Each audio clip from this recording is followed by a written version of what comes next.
ferești de simțire, să te închizi în logici.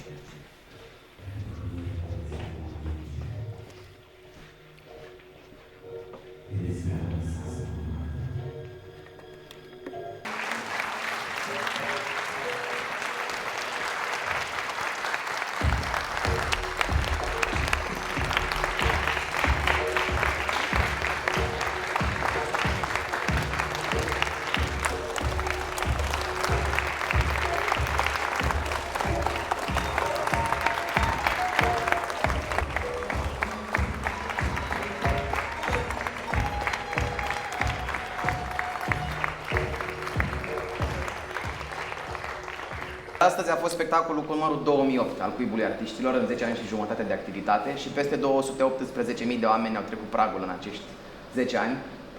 Și sunt niște cifre pe care le spunem cu multă recunoștință și deloc din orgoliu. O recunoștință pentru că am reușit să spunem povești într-un domeniu în care multă lume spune că nu ai cum să reușești. Și vă mulțumim că dați sens muncii noastre și că umpleți sălile de fiecare dată. Și în fiecare lună noi suntem teatrul cu cel mai jucat spectacol din București. Și este absolut fabulos și voi sunteți fabuloși. Salutare, prieteni! Sunt Paul Olteanu, suntem în studioul ADN Vocațional la un nou episod în proiectul care își propune să ajute cât mai mulți români să muncească cu sens și cu satisfacție, nu doar de nevoie sau pentru supraviețuire. Pentru cei care sunteți la primele episoade din ADN Vocațional alături de noi, găsiți pe site cursul care te ajută să-ți identifici vocația, comunitatea care te ajută să-ți construiești o carieră în jurul ei, și iată episoadele de podcast cu oameni care și-au construit deja o carieră în jurul vocației, de la care putem găsi și claritate și inspirație. Cu acestea fiind spuse, vă mulțumesc că sunteți cu noi. Invitatul meu de astăzi este Victor Țăpeanu. Bine ai venit, omule! Mulțumesc! Îți mulțumesc că ești în acest studio și îți mulțumesc pentru ce faci. Dacă nu știți ce face Victor și vă încurajez să aflați direct de la fața locului, de la Cuibul Artiștilor, eu mi-am făcut temele, am și la Victor aici o descriere generoasă. Vă povestesc și te rog, completează-mă, corectează-mă pe unde simți că e nevoie, pentru că mi se pare util să vedeți că iar avem alături de noi în podcastul ăsta, în ADN Vocațional, un om care are mai multe pălării, și anume actor, regizor și antreprenor cultural, cunoscut ca fondator al Cuibului Artiștilor, proiect de teatru independent pe care l-a lansat în 2015, care a devenit fenomen cultural în România, unde eu am ajuns la recomandarea vărului meu Mihai Mija. Mulțumesc pentru piesă. Eu am fost la o piesă la Cuibul Artiștilor numită Anemoia.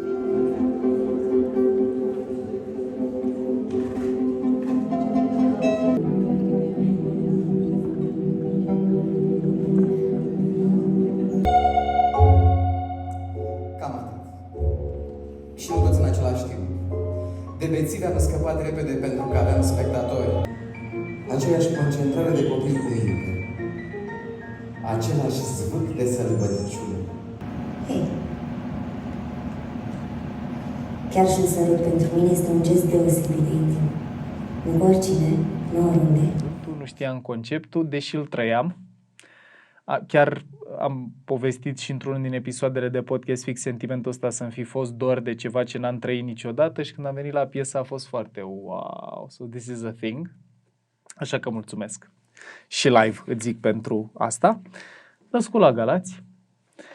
Victor a descoperit pasiunea pentru teatru în liceu și o să ne povestească. A absolvit și un ATC-ul ca la carte în 2015. Cuibul a început inițial ca un proiect pilot, cu spectacole gratuite pentru studenți, și a crescut rapid. Acum o să ne povestești unde sunteți în momentul ăsta.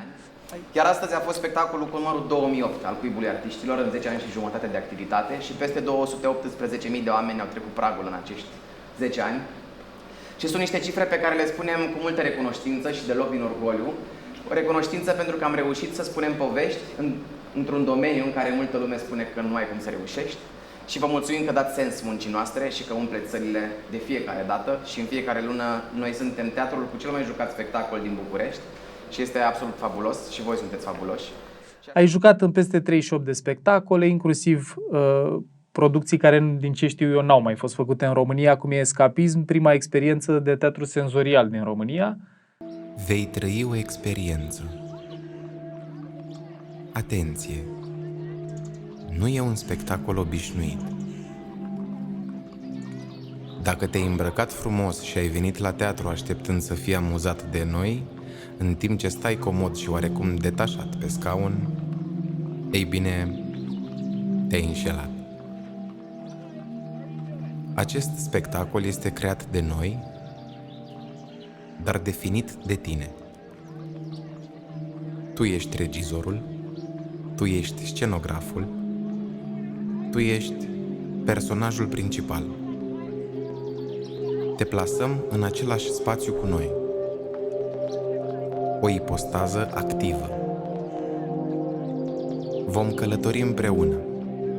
Da, ai înțeles corect. Nu vei vedea, pentru că vei fi legat la ochi. Simțurile tale, disponibilitatea și imaginația te vor conduce pe drumul acesta.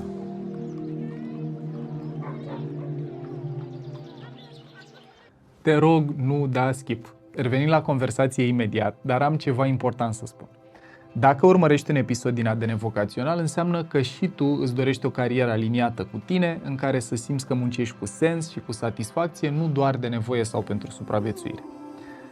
Dacă ești încă în căutarea drumului profesional potrivit pentru tine, te invit să intri pe www.adnvocațional.ro și să dai o șansă cursului pe care l-am construit special pentru nevoile tale. O să te ajute să-ți dai seama care sunt punctele forte, ce te pasionează, care sunt valorile tale și cum arată ierarhia lor, care sunt motivațiile curente, dar și cele recurente și cum arată trăsăturile de personalitate care te pot pune în valoare profesional. Iar la intersecția tuturor acestor elemente, o să primești o metodologie clară care să te ghideze pas cu pas să-ți identifici traiectoriile vocaționale aliniate cu tine. Și, dacă simți să le folosești, pe lângă recomandări de teste și de evaluări, ți-am pregătit și o serie de prompturi pentru AI-ul tău preferat, care să te ajute în procesul de clarificare. Și asta e doar partea introductivă din curs. Intră pe adnvocațional.ro și dă-i o șansă. Îți promit că poate să-ți economisească mult timp și mulți bani.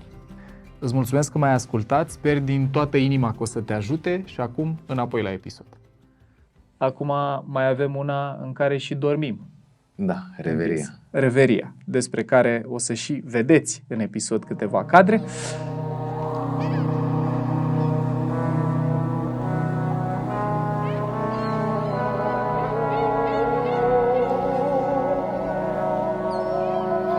Timpul trecut, prezent și viitor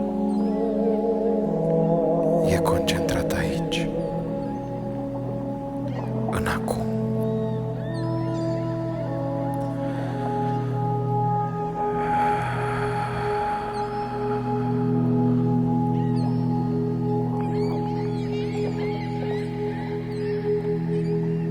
Unde ne grăbim. Opusul, zgomotul minții, timpul trecut, prezent și viitor e concentrat aici, în acum. Putem oare să ne oprim puțin?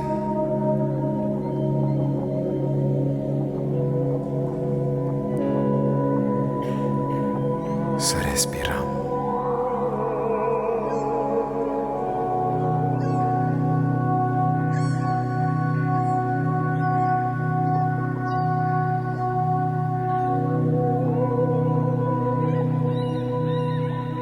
Unde ne aleargă corpul și mintea din inerția oboselii.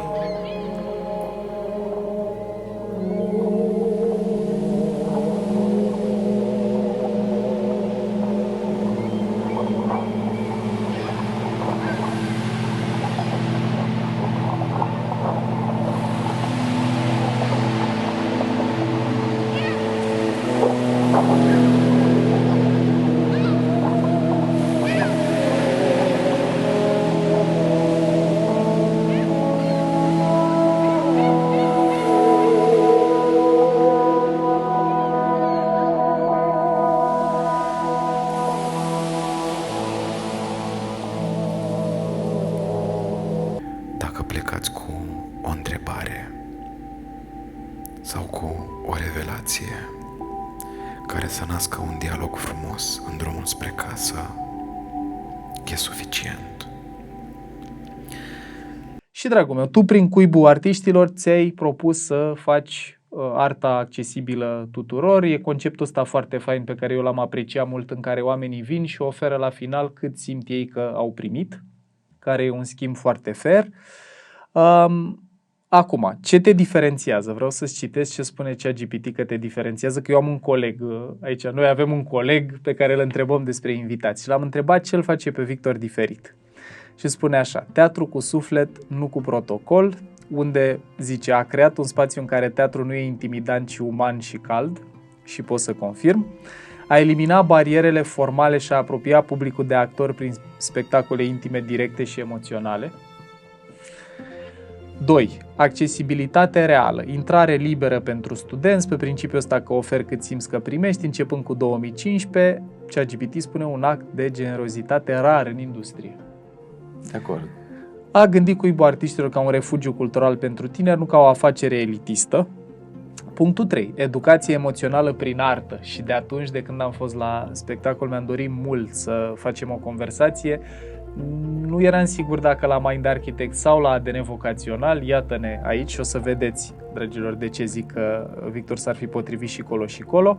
ChatGPT zice așa: prin textele alese și modalitatea de punere în scenă, Cuibul devine un spațiu de introspecție, de dialog interior și de conștientizare personală. Amin. Apoi, punctul 4. Inovație în format și experiență. Iar ne aduce aminte de Escapism, prima experiență de teatru senzorial din România. Urmează și Reveria, la momentul la care noi înregistrăm se întâmplă deja. După care, punctul 5, foarte frumos, zice: construcție de comunitate, nu doar audiență, cu următoarele bullet point-uri. A format o comunitate de zeci de mii de oameni care revin, interacționează și se simt parte din Cuib. Și dacă nu știai, a inspirat o nouă generație de artiști să-și creeze propriile spații pe modelul tău. Fabulos. Înseamnă că a fost la spectacole și la... Știe ceva. Cum știe? Colegul Asta ăsta. mi se pare fascinant. Cum? Eu m-am uitat și la surse, că îl verific, că n-am încă încredere în el. S-a uitat peste tot pe unde i-ai dat interviuri, mi-a mai zis el și alte lucruri pe care le-am pus aici în documentare. Dragul meu, vreau să încep cu tine conversația cu următoarea invitație. Eu am făcut o descriere pe care am citit-o, oamenii știu cine ești, cu ce te ocupi, dar te-aș întreba așa: dacă ar trebui să te descrii unei persoane care n-a auzit de tine, n-a fost la Cuib, nu știe nimic, cine ești și ce faci? Sunt un om care creează universuri artistice, experiențe artistice pentru oameni, cu scopul de a se întâlni pe ei înșiși. Cred că asta e esența. Om, mi-a plăcut că ai început cu om. Deci un om care creează universuri artistice pentru oameni ca prilej ca ei să se întâlnească cu ei. Cu ei înșiși, da. Pentru că am auzit deseori în ultimii 2-3 ani, mai ales după ce a trecut pandemia, noi am casat toate spectacolele pe care le-am creat înainte de pandemie. Cele 38 de producții despre care menționează ChatGPT, colegul.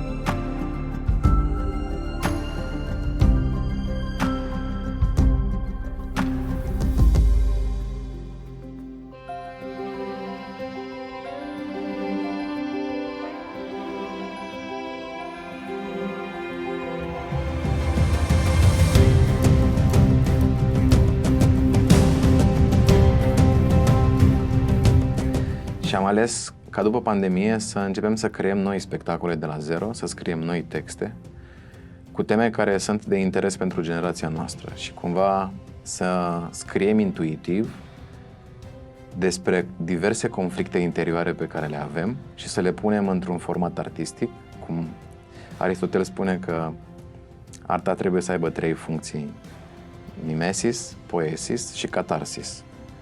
Și prin mimesis oglindești ceva din societate, poesis este poezia prin care oglindești ceea ce vrei să spui și apoi catarsis, poate, măcar un spectator din 100, poate să aibă o revelație atât de puternică cât să fie ca o schimbare de macaz în viața lui. Și sunt foarte mulți oameni care după pandemie au început să scrie constant că să mergi o oră la cuib e echivalentul unei ore de terapie. Și deseori am auzit terapie pentru suflet, mă întorc în cuib pentru că mă simt ca acasă și cumva cred că el a atins foarte bine ChatGPT prin sursele pe care le-a căutat, a găsit exact cumva vibrația acestui spațiu și ce facem noi prin aceste spectacole, că aducem cu foarte multă blândețe niște adevăruri care nu sunt neapărat plăcute mereu, unele pot fi foarte dureroase, dar le poți înghiți bucățică cu bucățică și să le digeri cu ușurință.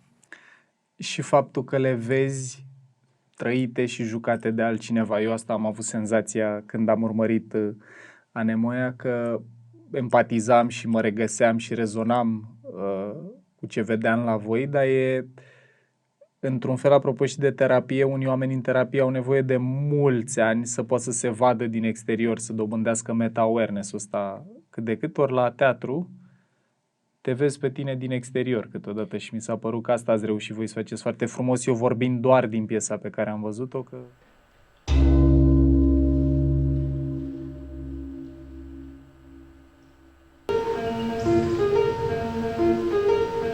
A trecut pe lângă mine fără să mă observe, tăind fluid și ritmic asfaltul cu role. Nu o mai văzusem de ani de zile. Vreo 4. Godănaș se vedea din avion. Avea zâmbetul malițios și ochișorii jucau în cap altfel, eu nu știu cum să descriu privirea aia. Dar asta e partea interesantă, că la început eu l-am desconsiderat destul de mult. De fapt, nici măcar atât. Ce te-a făcut să uiți de ce ai renunțat tu însuți să iubești și care au fost întotdeauna speranțele tale? Când ai renunțat?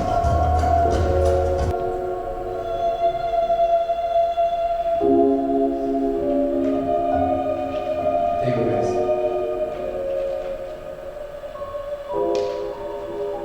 Îți iubesc ca plombul și umorul ușor prea tăiosul. Iubesc iubirea ta pentru ființe și idei. Și atunci aș fi vrut să nu te iubesc așa de tare. Mă durea condescendența ta în fața lucrurilor pe care nu le înțelegeam. Mă durea vehemența cu care concediai o idee înainte să o fi auzit. Mă durea conformismul tău și faptul că trebuia să te ia în doze mici. Nu știu. Nu știu la ce ar trebui să mă gândesc.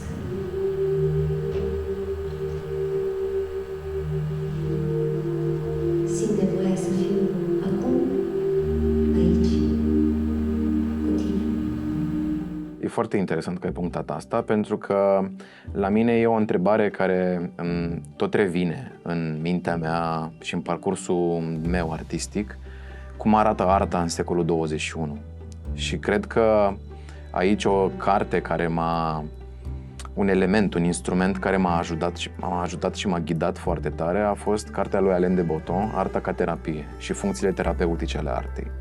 Și atunci m-am întrebat cum poate arta să fie terapeutică în secolul 21 cu un touch de imersivitate și experiențial. Adică nu mai creăm niște spectacole sau niște produse sau servicii, ci suntem într-o eră a experiențelor, în care spectatorul nu e doar un martor pasiv la ceea ce simți și vezi pe scenă, ci ești inclus și purtat în poveste, ești imersat în călătoria asta. Și în același timp sunt adevăruri general uman valabile, care țin de intimitate, de introspecțiile fiecăruia, de profunzimea fiecărui om, dar pe care cred că toți le trăim într-o formă. Adică durere trăiește fiecare într-o formă, doar că are distribuții diferite în viața lui. Alți oameni care dau aceste triggere într-o formă. Și asta mi s-a părut și mi se pare foarte interesant, cum arată arta în secolul 21. și ce fel de experiențe vrem să facem. Și apoi de la un spectacol la altul, de la o experiență la alta, ne simțim mai încurajați de comunitate să explorăm mai mult, să explorăm încă puțin și încă puțin. Și așa am ajuns și la spectacolul cu paturi, Reveria, de care ai menționat mai devreme.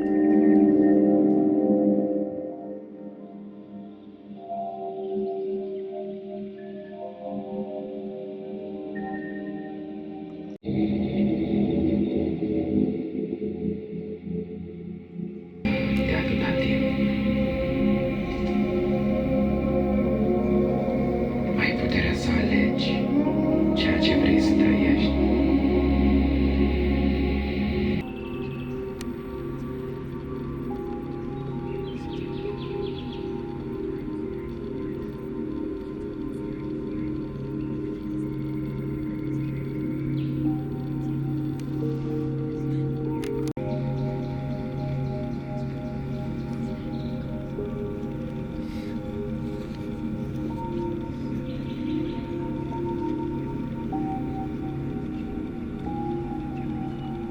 Că ai vorbit despre intimitate.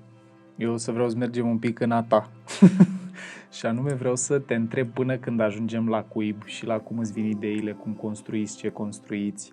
Vreau să te întreb, pentru că în podcast noi încercăm să înțelegem și povestea asta de origine a fiecărui invitat. Cum erai când erai copil? Agitat, rebel, exuberant, agresiv, pedepsit și în același timp pot să-mi aduc aminte și niște componente de timiditate, de mă percepeam mai mic decât ceilalți, lăsat la o parte, outsider. Astea sunt din copilăria mică, așa, primii 7... Cred că am gândit la primii liceu, 10. Primii 10. După aia s-a schimbat un pic macazul. Copilăria mea a fost împărțită în niște capitole. Părinții mei s-au despărțit când aveam vreo 3 ani. Okay. După care am copilărit cu tatăl meu și cu maica mea vitregă și după aia cu bunica mea pentru o perioadă, după care bunica mea a plecat, bunicul meu a murit. S-au întâmplat așa ca niște despărțiri de niște oameni dragi, temporare, unele temporare, altele permanente, și cred că ele au fost cumva constante. Odată la 1 an jumate, 2, mai era câte o formă de abandon din partea cuiva și n-a fost cumva o dinamică stabilă, să zic. Am avut un spațiu și un mediu care să fie fix. Cumva se modificau lucrurile constant. Când eram mic, îmi place mie să zic așa, că nu mă uit retrospectiv, că eram mica ștafeta familiei, știi? Stăteam ba la bunici, ba la tata, ba la mama, ba la ceilalți bunici și eram mutat dintr-o parte în alta. După care la 10 ani m-am mutat la mama mea, am venit la București și atunci s-a schimbat cumva, n-am mai trăit zona asta de pedeapsă și am trăit o formă de libertate, dar pe care nu știam să o gestionez și atunci a ieșit la suprafață acea timiditate. Ok, am o libertate, dar ce fac cu ea? Că eu nu știu să mă descurc cu libertatea asta. Și după aia cred că s-a temperat partea asta de rebeliune într-o formă, la nivel personal, a revenit mai târziu în muncă, în facultate. Și apoi în adolescență, cred că în clasa a 9 am început să fac teatru, la începutul clasei a 9 și m-am îndrăgostit de aplauze și cumva ăla a fost mediul, a devenit parcul meu de distracții. Ok. Dar cum ai ales să mergi la teatru într-a nouă? Erai la București? Eram la București, am venit în clasa a 5-a la București.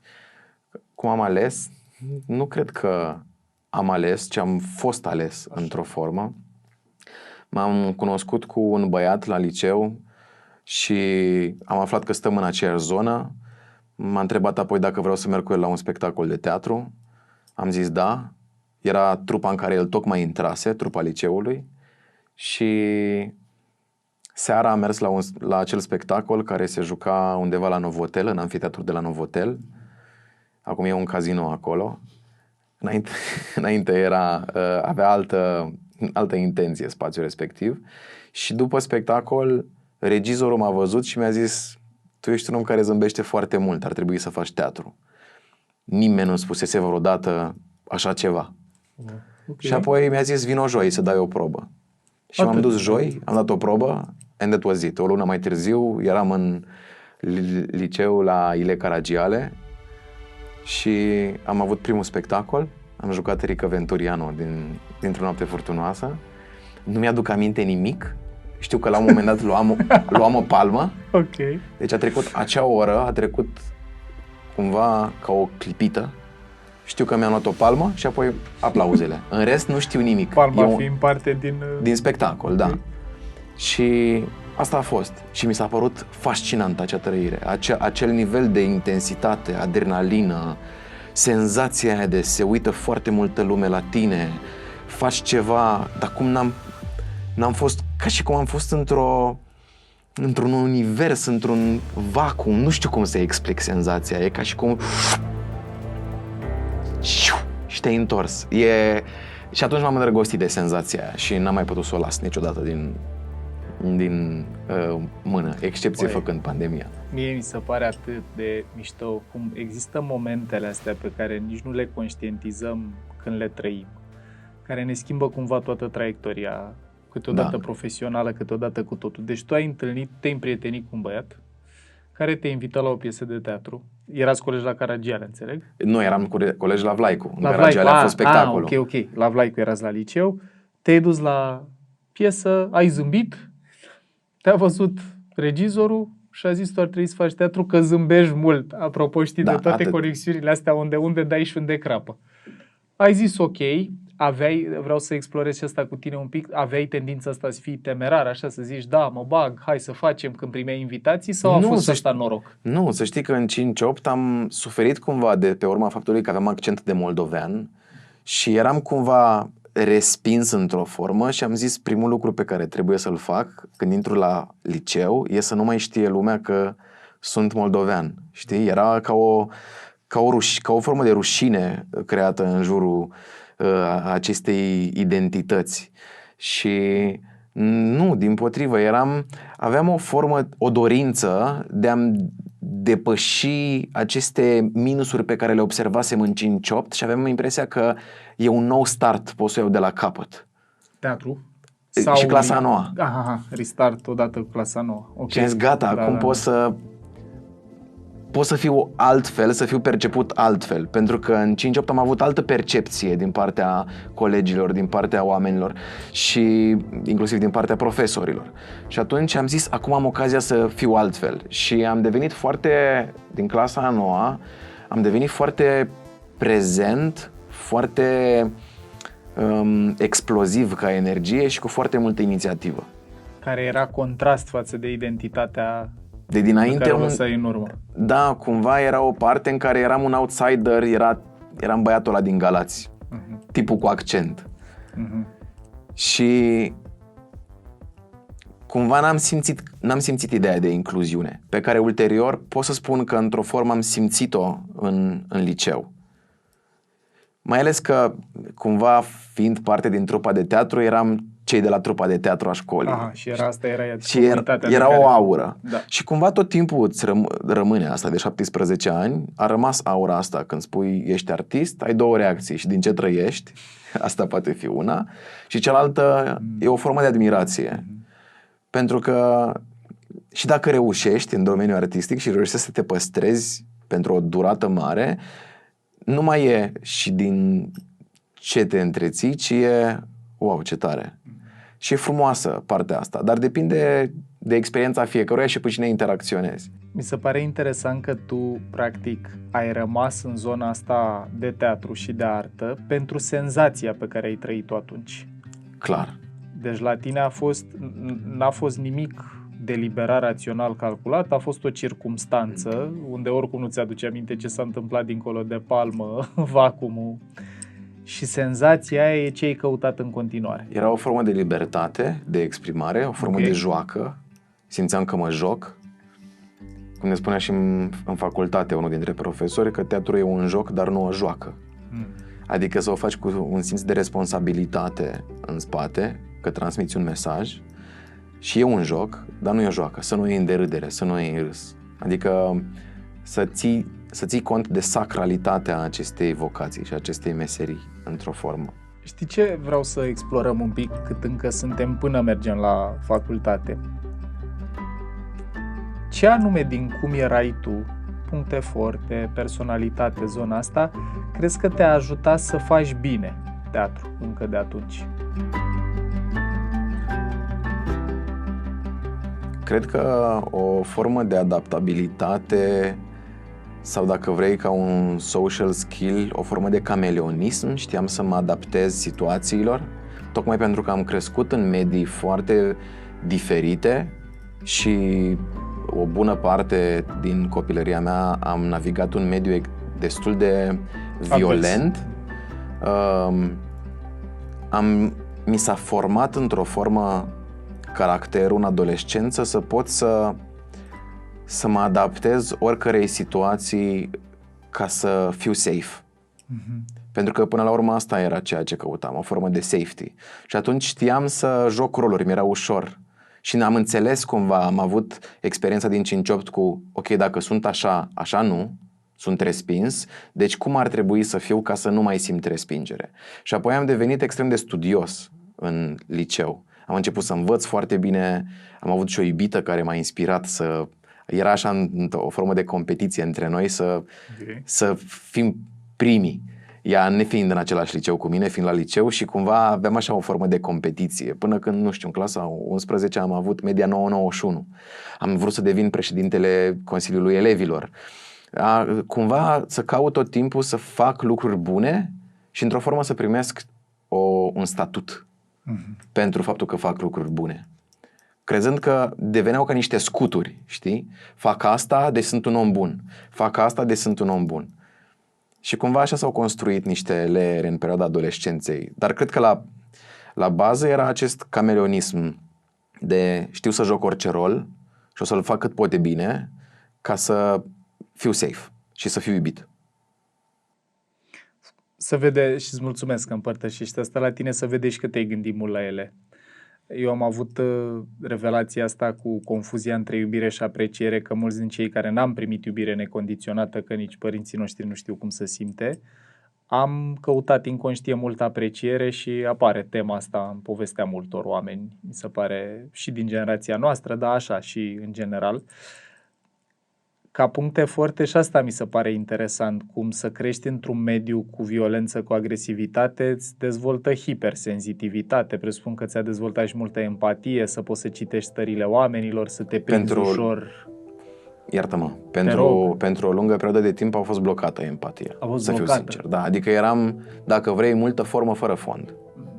Nu ajunsesem undeva 25, 26, 27 de ani am început să am aceste procese de introspecție și să încep să deconstruiesc, pentru că începeam să-mi văd comportamentele și să îmi dau seama că nu rezonez neapărat cu ele sau să conștientizez că unele comportamente fac rău altor oameni și nu puteam să fiu conștient de consecințele acțiunilor mele sau de consecințele vorbelor mele la anumite momente limită, când eram trigăruit sau, de exemplu, am fost o perioadă de timp, crescând într-un mediu ușor violent, am avut acest impuls coleric o perioadă și undeva pe la 25-26 am început să-mi pun întrebări și să mi se pună întrebări din exterior și să încep un proces terapeutic și așa am început să devin conștient de ok, și să mă deconstruiesc ca pe un personaj. Așa cum analizam personajele, asta cred că a fost un mare beneficiu al meseriei. Că am putut să mă uit la viața mea la un moment dat ca la un personaj care a trăit o poveste și apoi să înțeleg motivațiile interioare, de ce face ceea ce face, de ce se comportă cum se comportă, de ce acționează cum acționează și ce vrea să facă mai departe, ce vrea personajul ăsta să facă mai departe în viață. Și așa au apărut gândurile de și cum aș putea să schimb asta și cum aș putea să nu mai fiu coleric, cum aș putea să creez un spațiu de câteva secunde între stimul și răspuns, când îmi iau trigger să răspund diferit. Și apoi a apărut pasiunea pentru terapie, psihoterapie, introspecție, autoanaliză. ajungem și acolo. Că mie mi se pare că asta te și diferențiază în spațiul ăsta cultural și în teatru, însă eu cel puțin din ce am mai văzut, din ce am mai trăit, mi s-a părut o senzitivitate aparte pe care am văzut-o în ce ai făcut, în ce ați făcut voi la Cuib, că aveam sentimentul ăsta de întâlnire cu o examinare a vieții noastre interioare făcută de cineva care chiar a reflectat și a trăit la lucrurile astea. Câteodată se mai întâmplă și by chance. Poți să ai un scenarist, poți să ai un scenariu bun, poți să ai o carte unde pur și simplu se întâmplă să rezonezi. Dar am avut sentimentul în ce faci tu, în ce am văzut la voi în Anemoia, că e by design. Dar ajungem și acolo, e o bună bucată din documentare despre asta. Vreau să te întreb, după momentul când te-ai îndrăgostit de senzație, ai început să faci teatru, ai început să joci, care au fost pașii următori? Ai considerat vreodată să faci altceva? A fost love at first sight și nu s-a mai pus problema să faci altceva? Nu. Și cât îmi spunea mai mult lumea din jurul meu că nu se poate, mor de foame. Asta crea o furie atât de mare și o nevoie de a demonstra în exterior. Și simt să punctez asta, pentru că a fost și un declic la un moment dat. Dar simțeam nevoia să demonstrez în exterior că o să reușesc într-un domeniu în care toată lumea spune că n-ai cum să reușești. Și era atât de mare, mă încărca. Știi, pe unii oameni îi demotivează când cineva îi critică sau le spune nu se poate. La mine acționează exact invers. E un fel de... întărâtare. Da, stai că ți arăt. Și se creează un impuls în interiorul meu, îl simt înficat efectiv și îmi vine să și mobilizez toată energia aia și acționez în direcția aia în care vreau să construiesc ceva. Vlad, aici, în spatele camerei, empatizează, desigur, cu perspectiva în care când oamenii spun că nu reușește, el să ambiționează.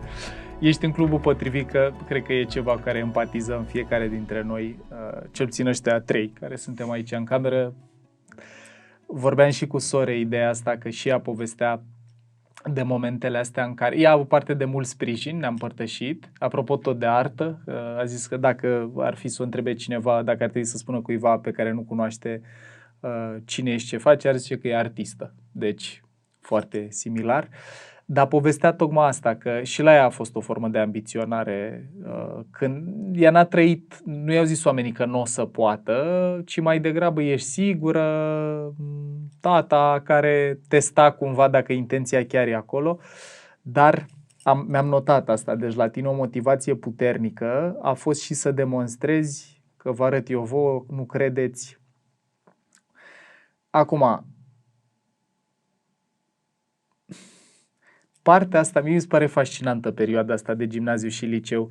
Ce alte lucruri pe care le vezi sau le-ai deconstrui, le-ai decodifica la tine, crezi că și-au originea acolo, în anii respectivi? Mai sunt lucruri în afară de nevoia de a demonstra, de capacitatea asta de a fi cameleonic, de a te adapta? Nevoia de a cuceri. Nevoia de a cuceri, ok. Care se ducea atât pe plan personal în relație cu fetele. Da. Aveam nevoie, era ca o formă de validare, cu cât cuceresc mai multe femei, cu atât sunt mai valoros, mai dorit. Nevoia de a cuceri publicul prin ceea ce fac, prin spectacole. Nevoia de a cuceri oamenii cu poveștile pe care le spuneam. Nevoia de a demonstra care avea această furie, adică undeva într-o formă furia a fost un combustibil important, până într-un punct în care cred că ăla a fost primul moment când am simțit tristețe, dar n-am știut să o identific ca fiind tristețe, când s-a îmbolnăvit maică mea și eram în clasa a 10-a, a 11-a. Și ăla a fost un prim moment în care m-a văzut o profesoară, că de la băiatul ăla care ridica tot timpul mâna și voia să converseze cu profesorii, stăteam cu capul pe bancă și eram pierdut, știi, confuz undeva. Deci a fost și o greutate, o formă de tristețe. Deci acum că ți-am spus asta, a mai fost într-o formă frica de moarte. Ceva care funcționa într-o formă în fundal, ca o întrebare recurentă. De când l-am pierdut pe bunicul meu și după aia a revenit în liceu și aveam niște căutări destul de intense care se duceau în niște atacuri de panică într-o formă. Și când am vorbit cu psihologa liceului, mi-a zis: de ce îți pui tu întrebări care sunt de oameni mari, de 60 de ani, 70 de ani? Și mă speria acel void, acea liniște. Deci pentru că mă speria liniștea, căutam agitația. Deși agitația, era constant un sentiment de agitație în liceu. Și o nestatornicie, dacă vrei. O incapacitate de a fi fidel într-o relație, de exemplu, pentru că apărea constant nevoia de a cuceri mai mult. Înțelegând mai târziu în terapie de unde și de ce fac asta. Și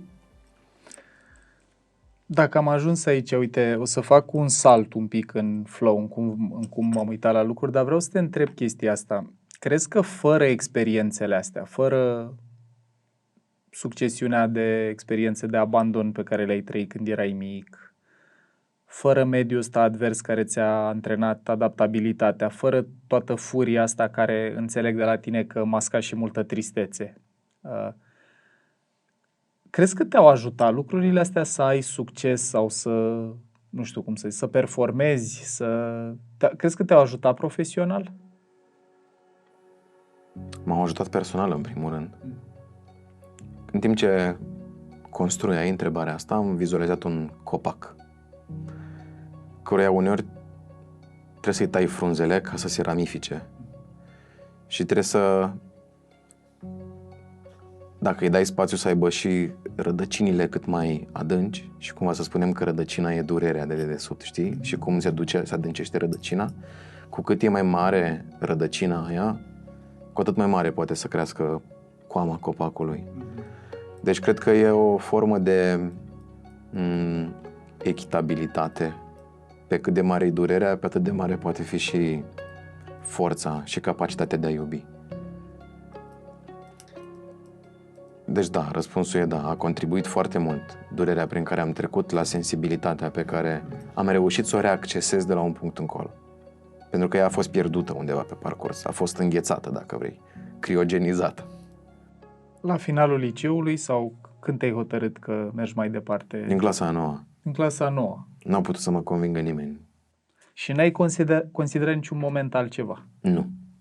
Ai știut că o să faci actorie? Da, bunica mea îmi zicea să mă fac stomatolog, că oamenii o să aibă tot timpul probleme cu dinții, și maica mea îmi zicea că eu o să mă fac preot. Okay.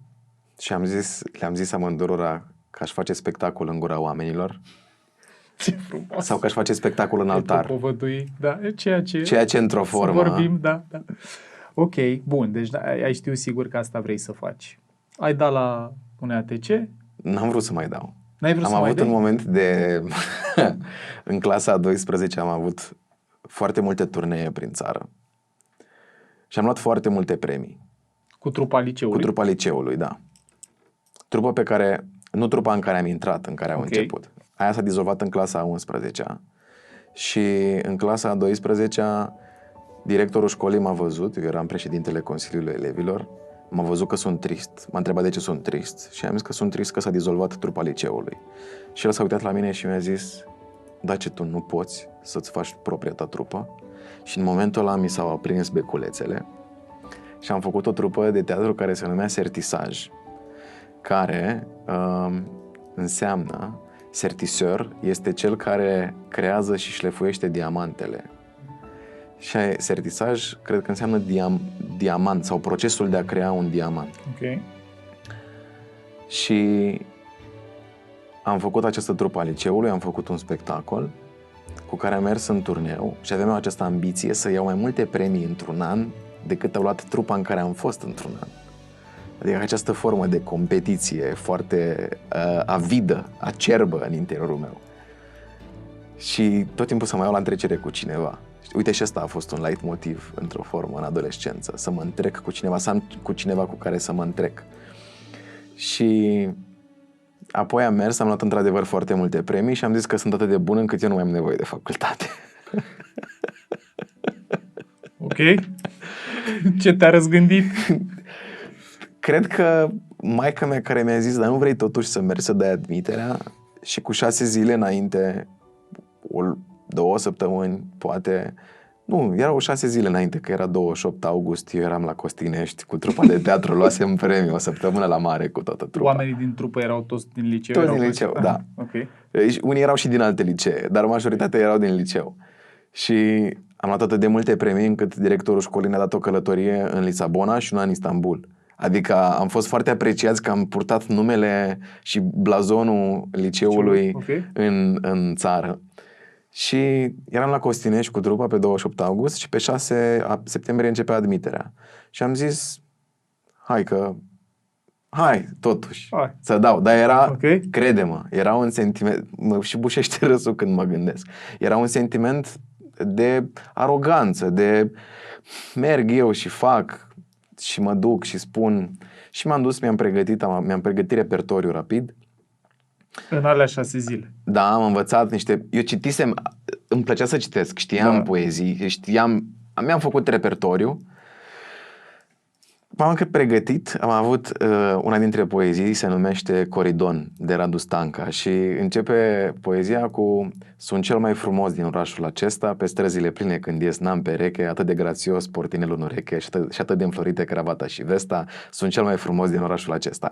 Atât am apucat să zic la admitere că mi-au zis... foarte aliniat cu tine narcisică în totalitate, adică era acest comportament și exista o componentă grea narcisică în mine în perioada aia vieții, știi? De care probabil că aveam nevoie ca să pot să acopăr toată durerea aia de dedesubt. Da. Dar a fost ceea ce m-a ajutat și îmi dădea tot timpul frâu liber să mă exprim și m-a oprit la admitere și mi-au zis, ok, mulțumim, am înțeles asta, altă poezie.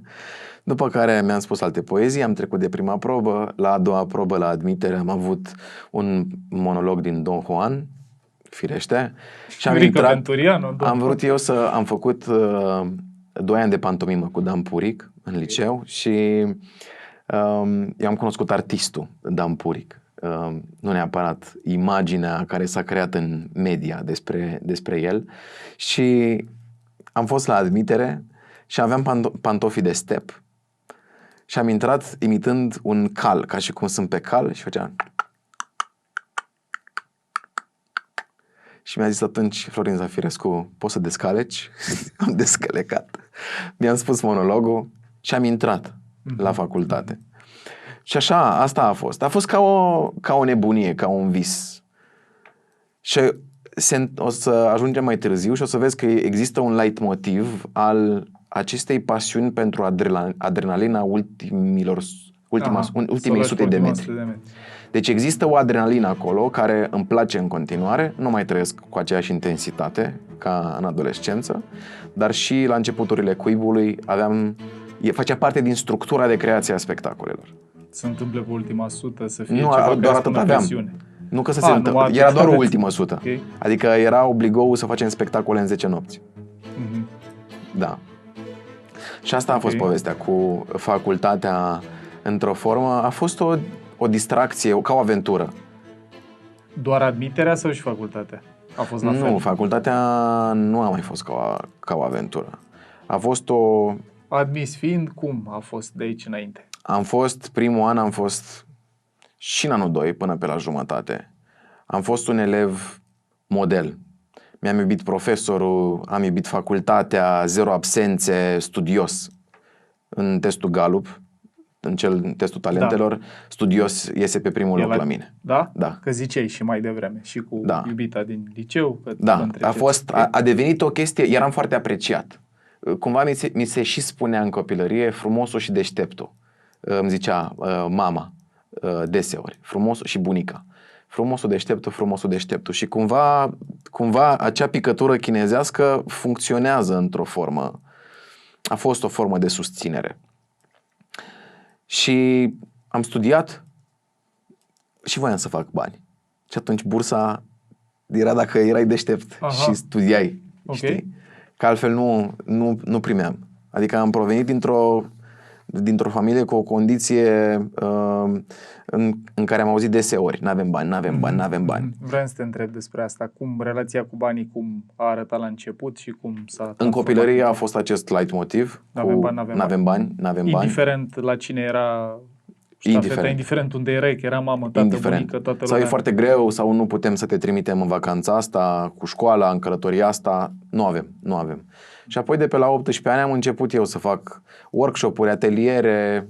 Cred că primii bani au fost bursa din liceu, pe care am făcut cumva și aia m-a stimulat să învăț mai departe.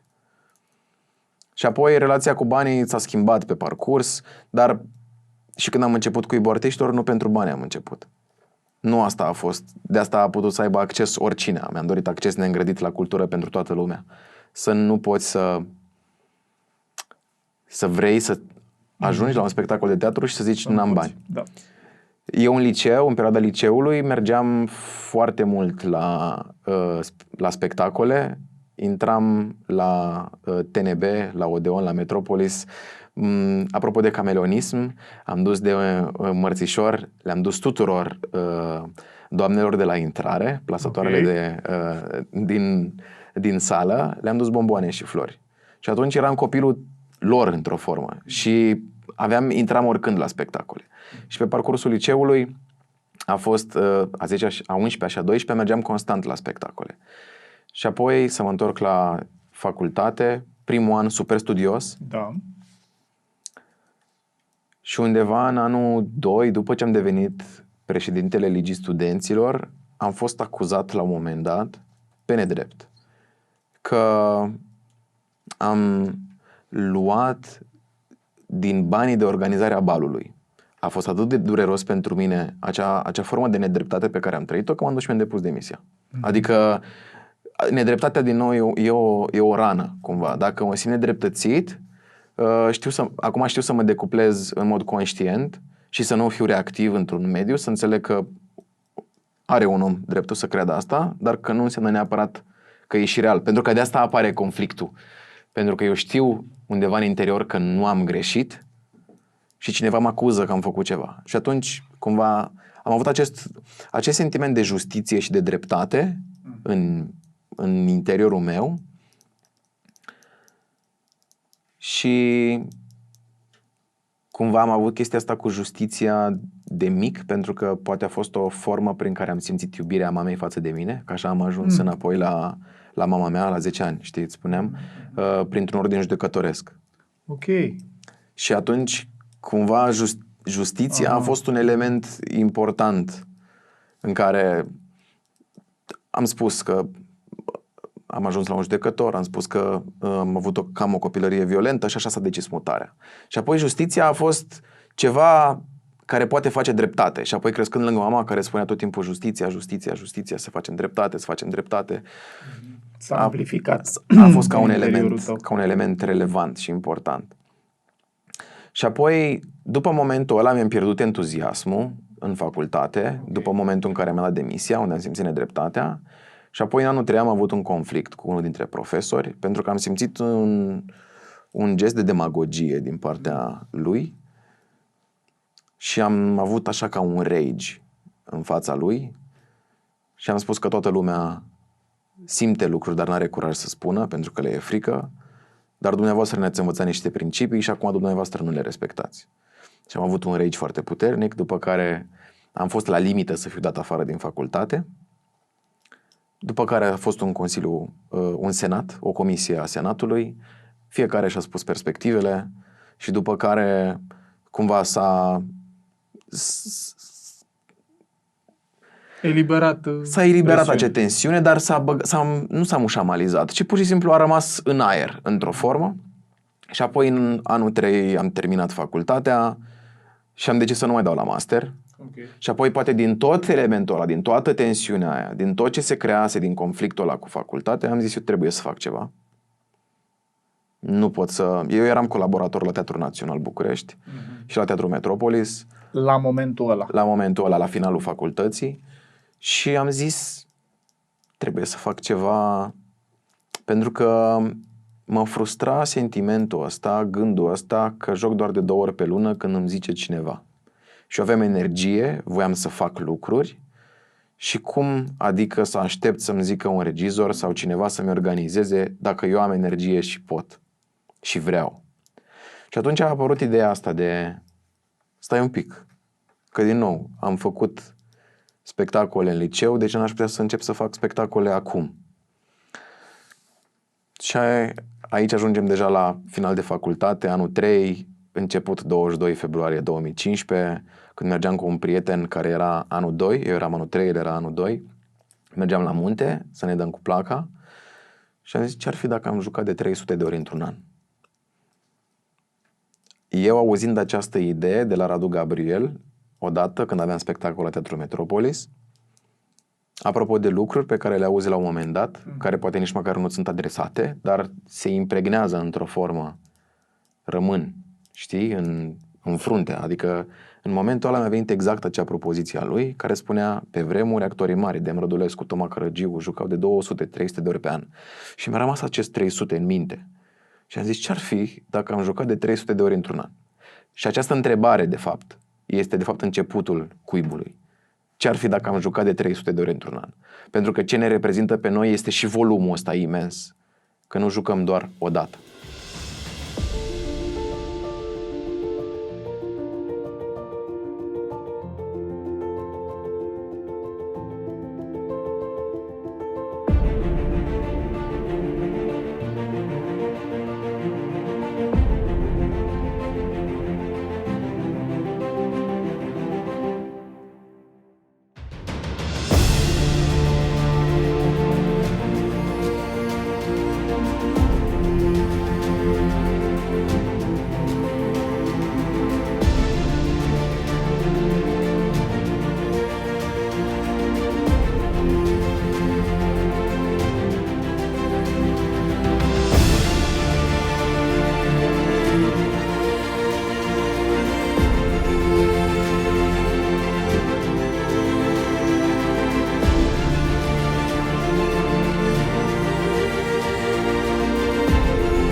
Și 2 săptămâni mai târziu, nu, după ce ne-am întors, colegul meu, Vlad, și prietenul meu, Vlad. De ce contunericul ăsta mă filmează? Asta e, mă. Îmi pare rău, domnul Țăpeanu. Mi-au venit articolele de camping pentru Gărâna și n-am rezistat să nu le desfac. Deci am făcut unboxing. Am făcut unboxing, m-am pus pe WC în mijlocul holului. Mi-am făcut cazemata aia. Îmi pare rău. Am leșinat cu asta. Și asta te duci o lița după aia? Dă să văd o lița. Are niște, mi-a pus și niște prafuri. Băiatul ăsta? 3 jumătate. Frumos. Și Mergem aici, la Gărâna Jazz Festival. și ne-am luat WC. Și și-a luat WC. Nu dau la următoarea poză, că eram pe el. A zis, da, mă bag. Seara aia m-am dus acasă, s-a activat studiosul din mine, am intrat la Ministerul de Statistică să văd câți studenți sunt în București. Am văzut că sunt 120.000 și am zis, bun, dacă am jucat de 300 de ori pentru 150 de oameni în medie, ar fi 45.000 de oameni. Deci înseamnă că este posibil să ajungem la atâția oameni într-un an. A doua zi m-am dus la el cu o foaie A4 unde era scris cu creionul această idee, 300 ori 150, 45.000. Institutul ăsta de statistică a zis atât. Trebuie să avem un nume și un moto. Și la început a fost mai puternic motoul decât numele. Ok. Motoul era închide televizorul, hai la teatru. Și începutul a fost cu un spectacol de Ion Băieșu, care se numea Cine sapă groapa. A fost o comedie în care am defulat toate frustrările și toate restricțiile facultății, în care am făcut o ciorbă de spectacol, în care am făcut tot ce ne-a trăznit capul. Tot. Juca bunica mea în spectacolul ăla. Era, nu știu cum să zic, din punct de vedere artistic, era o mizerie, da? Ok. Dar din punct de vedere al distracției, noi ne distram teribil. Și am zis că începem cu un proiect pilot. 30 de zile, jucăm să vedem dacă vine lumea. Și locul unde ați început să jucați era unde e Cuibul acum? Nu. Prima dată am început în facultate, într-o sală de cursuri. Da. Și după aia jucam, când terminau, spectatorii veneau la ora 8, la etajul 3 în UNTC, și noi vedeam ce sală se eliberează. Și intrau în sală, ieșeau din sală studenții, îi băgam oamenii în sală și începeam spectacolul. Și așa am început primul proiect. După aia am fost invitat și la Casa de Cultură. Și când am jucat la Casa de Cultură a studenților, era un festival făcut de Facultatea de Cibernetică. Și am zis, fii atent, aici sunt 700 de spectatori care vor veni, trebuie neapărat să luăm contactele lor. Și nu doar atât să luăm contactele lor. Cerem 3 recomandări de la fiecare de numere de telefon, pe care să-i sunăm să vină după aia la celelalte spectacolele noastre. Tu ai avut impulsul ăsta. Cred, nu știu, mi-a venit în minte chestia asta și am zis cum facem rost că avem nevoie de pixuri, da, nu aveam bani de pixuri. Spectacolul a fost făcut cu niște bani, cu niște plovăre, cu 2 lopeți, era 0 lei, nu știu, 50 de lei au fost 2 lopeți, care au fost furate foarte des pe parcursul spectacolelor, lopețile alea. Și aparent lumea are nevoie de lopeți. Și mi-a venit ideea să mergem la Ikea să cerem creioane. Că am zis, oamenii ăștia au multe creioane, poate să ne dea creioane. Și noi am printat niște foițe pe care și-am dat la intrare când a fost spectacolul la Casa de Cultură, foi cu creioane și oamenii să ne scrie numere de telefon pe care noi am început ulterior să-i sunăm să vină la spectacolul nostru. Și ăsta a fost proiectul pilot, cumva. 30 Fac de o spectacole. recapitulare așa, cu ce am înțeles. Deci, după facultate, unde și acolo, din ce ne-ai povestit, ai avut momentul când ai ajuns președintele Consiliului Elevilor ăsta, Ligii Studenților, care era tot în filmul tău cu să demonstrezi, să statuță. A apărut contestarea, acuzarea pe nedrept plus conflictul cu proful, unde iară vedem furia aia care mognea și bubuia.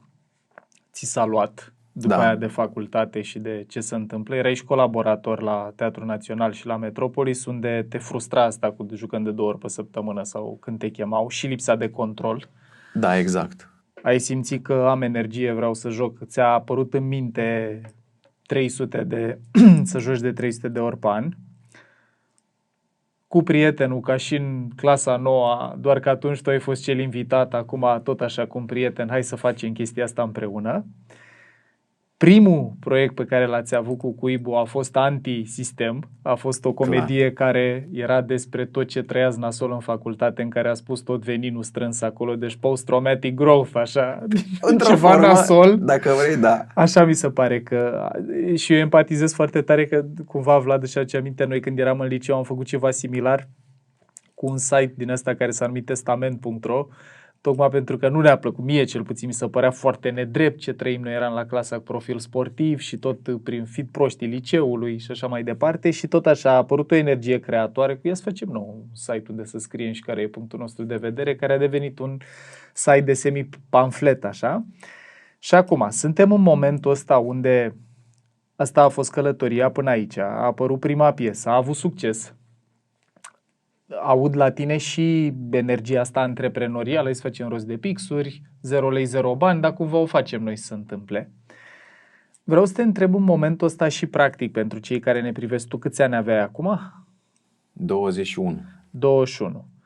Erai foarte la început, proaspăt ieșit din facultate. Hai să facem zoom in aici. Ați creat Cuibul, care s-a numit Cuib de la început? Da, sau Cuibul artiștilor de la Cuibul început. artiștilor de la început, închide televizorul, hai la teatru, subtitlu. De aici înainte, cu toată furia, toată energia antisistem, toată abilitatea ta, tot farmecul, tot... Ce s-a întâmplat de aici înainte? Care era conceptul celor 300 de zile de teatru și conceptul Cuibului? Nu îngrădim accesul la cultură, jucăm același spectacol de 30 de ori consecutiv. Asta văzusem când am fost în Dublin, când am fost în Franța. Am văzut teatrele care jucau în sistemul ăsta ca la cinema, în care un spectacol se juca în fiecare zi, o perioadă de timp, după care dispărea din calendar și venea alt spectacol. Ceva foarte diferit față de sistemul românesc, unde vezi un spectacol azi, mâine și după aia nu știi când se joacă, trebuie să te uiți pe calendar. E un pic mai complicat. Și am zis, ok, dar ceva e interesant aici. În primul rând că nu trebuie să repeți de fiecare dată să-ți aduci aminte, pentru că după ce l-ai jucat 2-3 zile, știi exact ce ai de făcut și se așează într-un fel. Mai mult decât atât poți să te distrezi, să te bucuri de experiență, să crești spectacolul, să se maturizeze, nu să joci în aducere aminte, cumva. Și apoi faptul că dădeam un pahar de vin din partea casei. Ok. Asta n-a fost în proiectul pilot, asta a venit după, pentru că în vara aia am fost la operă, nu mai știu în ce țară, am fost la operă și am văzut că dădeau un pahar de șampanie între acte. Okay. Și am zis, wow, ce tare, să dăm și noi un pahar de vin. Și din toamnă, cumva, am început să jucăm în cantina facultății de teatru. Prima lună și jumătate ne-au lăsat, după care ne-au închis proiectul. Nu știu nici până azi de ce. Răspunsul, motivația a fost prea mult bine strică. Și atât. Dar din nou a fost suficient cât să începem și să vedem și al doilea spectacol că funcționează, nu doar proiectul pilot. Pentru că proiectul pilot a fost în martie-aprilie, am jucat de 30 de ore, au venit 3000 de oameni, am zis wow, merge. Deci începem proiectul mare, 300 de zile de teatru, la 1 octombrie 2015 și până pe 1 octombrie 2016 să fie gata proiectul cu... Și aveam de făcut 10 spectacole, ori 30 de reprezentații fiecare, spectacole făcute în 10 nopți. Eu gândisem structura cu 3 echipe care fac prin rotație, am fost aceeași echipă care făcea de fiecare dată spectacolul. Ne-am și epuizat la un moment dat, dar era adrenalina fan. Nu știu, familiară era ție, senzația asta de care mi-ai vorbit încă de la prima experiență. Și pe oboseală, și pe impulsivitate, ne și certam, ne împăcam. Erați doar voi doi? Nu, deci în primul spectacol am fost 3 băieți, după aia s-a mai alăturat încă o fată și încă un băiat. Am fost 5 cumva care am început în toamnă și o parte de liceeni care au venit voluntari. Deci am crescut până în toamnă, eram deja 14-15 oameni. Care erați toți, vă ocupați și de Cuib sau tu cu Vlad vă ocupați de Cuib și ei participau la proiectele pe care le gândeați voi? Nu, deci eu am regizat primul spectacol, eu regizam spectacolele. Vlad cu Freddy au fost primii 2 oameni care au susținut, cumva, ei sunt cofondatorii acestui proiect, pentru că au fost primii oameni care au zis, da, suntem în barca asta cu tine. Și apoi au venit alți oameni lângă, un om foarte drag, Ștefan, care a devenit director executiv. El terminase ingineria instalațiilor, că așa am ajuns să jucăm în spațiul respectiv după ce s-a terminat călătoria cu UNETC-ul. Și el a devenit director executiv, el era omul cifrelor, statisticilor și a fost omul care m-a învățat foarte mult această gândire structurală. Și să pot să dau structură, să gândesc într-un fel structurat, nu doar boemia, arta, ce mișto e să facem și drive-ul, ci și structură. El a fost, fără el, cred că am fi fost niște lăutari care țineau banii la saltea, nu niște oameni care să înțeleagă foarte bine, disciplinat, un cash flow, cum să construim niște lucruri mai departe. Iar eu cu Ștefan m-am cunoscut într-o școală de leadership, făcută cu niște ani, când eram anul 2 de facultate. Și apoi au venit Serin, Bianca și apoi liceenii.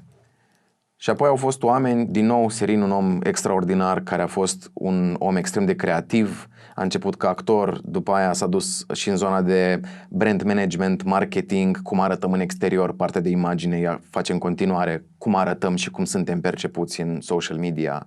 Ea e cumva omul care are ultimul cuvânt, cum arată lucrurile, să urmeze cumva o estetică și o valoare și să existe o congruență în zona asta. Și evident creator, scenarist, și un om care a fost așa în călătoria mea foarte, foarte aproape de mine. Și cumva așa am început. 5 oameni, 6 oameni care făceam de toate, mutam mesele din cantină, aveam spectacol, după aia mutam mesele înapoi și mirosea a ciorbă și jucam teatru. Plecai sătul, știi? Și cu sufletul râzând, dar plecai și sătul de miros. Și asta a fost cumva începutul. N-am terminat proiectul într-un an. A durat 540 de zile să-l terminăm, pentru că ne-am luat în calcul vacanța de vară, vacanța de Paște, sesiunile, unde nu se făceau rezervări și atunci anulam, amânam. Dar am reușit. Și cumva a fost un sentiment foarte interesant. Să duceți la bun sfârșit cele 300 de zile. Și apoi să trag linie. Mi se face piele de găină când mă gândesc. La final m-am uitat câți spectatori, pentru că noi număram la fiecare spectacol, câți spectatori au fost de fiecare dată. Și am avut o medie de 148 de oameni pe spectacol. Fix cam cum estimasei, nu? 150. Deci a fost amazing să conștientizez că dacă pui un obiectiv, și am dat tot. Adică am dat mai mult decât 100%. Aveam serii în care dormeam 4 ore pe noapte, 5 ore pe noapte și ne întorceam la repetiții, că aveam facultate, aveam... Mai erai? Eu terminasem, dar aveau ceilalți. Eu am terminat în toamnă, în octombrie, când a început proiectul, dar erau ceilalți și atunci noi puteam să repetam doar noaptea. Și repetam noaptea după ce aveam 2 spectacole, că jucam de 2 ori pe seară, o dată la 7, o dată la 9.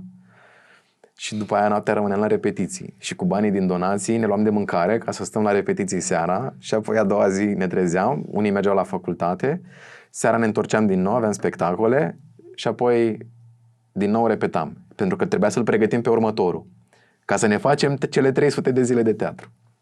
Și în astea 300 de zile care practic s-au desfășurat parcursul a un an jumate din ce descrii, câte spectacole diferite ați avut? Cred că 10.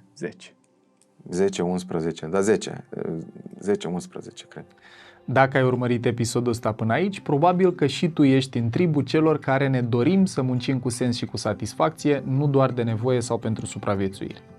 Și, din experiență personală, știu cât de dificil poate fi procesul ăsta, de a-ți construi un drum profesional aliniat cu tine.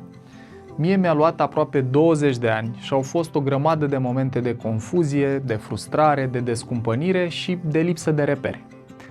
Drumul fiecăruia dintre noi e unic, precum e și mixul ăsta de talente, de pasiuni, de valori, de motivații și de trăsături de personalitate. Dar procesul de căutare și de construcție e mult mai ușor dacă ai o busolă care să-ți aducă claritate. Și exact asta e cursul pe care îl găsești pe www.adnvocațional.ro. E o busolă care să te ajute pas cu pas, cu claritate și cu metodă să-ți descoperi punctele forte, interesele, valorile, motivațiile de moment și motivațiile recurente, plus trăsăturile de personalitate. Iar la intersecția lor, cum arată traiectoriile profesionale aliniate cu tine. Am construit acest program în baza a ce am învățat în ultimii 20 de ani de muncă și de studiu, ca să-ți aducă claritate, să-ți aducă direcție în alegerea drumului profesional și mai ales să-ți economisească timp și bani. Așadar, dacă lucrurile astea rezonează cu tine, intră pe adnvocațional.ro și dă-i o șansă. Vreau să te întreb ceva foarte practic acum, că, uite, oamenii care poate aspiră la antreprenoria cultural, care poate vor să pornească o trupă, poți să-mi descrii un pic cum au arătat banii la început, cât câștigai sau cât câștigați, cum făceați cu banii și tu personal, sunt curios, și organizația în sine. Deci eu aveam banii să trăiesc de la Teatrul Național, adică din ce spectacole aveam acolo, ca și colaborator. Deci mai lucrai încă acolo. Da, am lucrat primii 2 ani, am lucrat în continuare. Aha. Pentru că aveam 1-2 spectacole pe lună, deci nu mă încurca în nicio formă eu să-mi fac filmul meu și visul meu nu mă încurca. Și atunci era și o sursă de venit. Acolo aveai salariu. Nu, eram plătit per spectacol, eram colaborator. ok. Pentru că dacă eram angajat, nu mai puteam să spun dacă da sau nu, când era întrebarea de calendar. Uneori puteam să zic, am deja spectacole, nu sunt disponibil atunci. Dacă ești angajat, trebuie să faci o cerere, dacă ți se spune nu, e mai complicat. Și nu mi-a plăcut niciodată ideea de a fi angajat. Asta a fost un element în care nu mi-am dorit să-mi spună cineva ce să fac. Vreau să pot să aleg sau să fiu măcar partener cu cineva când aleg ceea ce fac, nu să vină cineva să îmi fie șef într-o formă. Deci nu cunosc experiența de a fi angajat și să primesc un salariu într-o zi fixă. Deci cumva relația cu banii, în primul rând, când ești artist, faci bani atunci când joci și apoi trebuie să te descurci sau când faci o reclamă sau ai proiecte externe sau mai ai un film sau...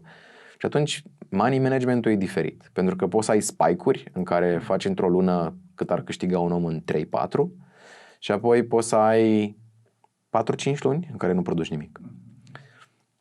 Și începutul e destul de greu pentru că nu te știe nimeni. Ce înseamnă asta? Eu sunt complet străin de lumea asta. Câștigați la momentul ăla... Ce? Era într-o cutie de donații 80 de lei.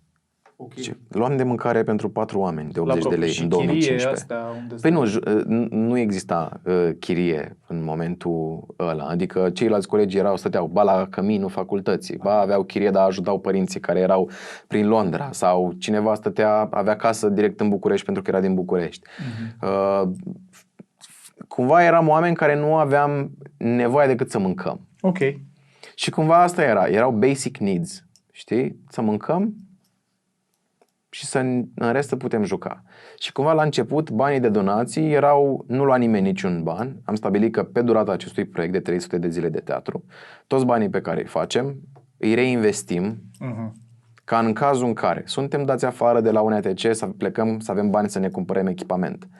Zici că am prevăzut într-o formă asta, pentru că 2 luni mai târziu așa s-a întâmplat și am avut bani să ne cumpărăm reflectoare, să ne cumpărăm laptop pentru tehnic, generator, lucruri de genul ăsta. Și constant am investit tot ce produceam, nu știu, făceam 1000 de euro într-o lună.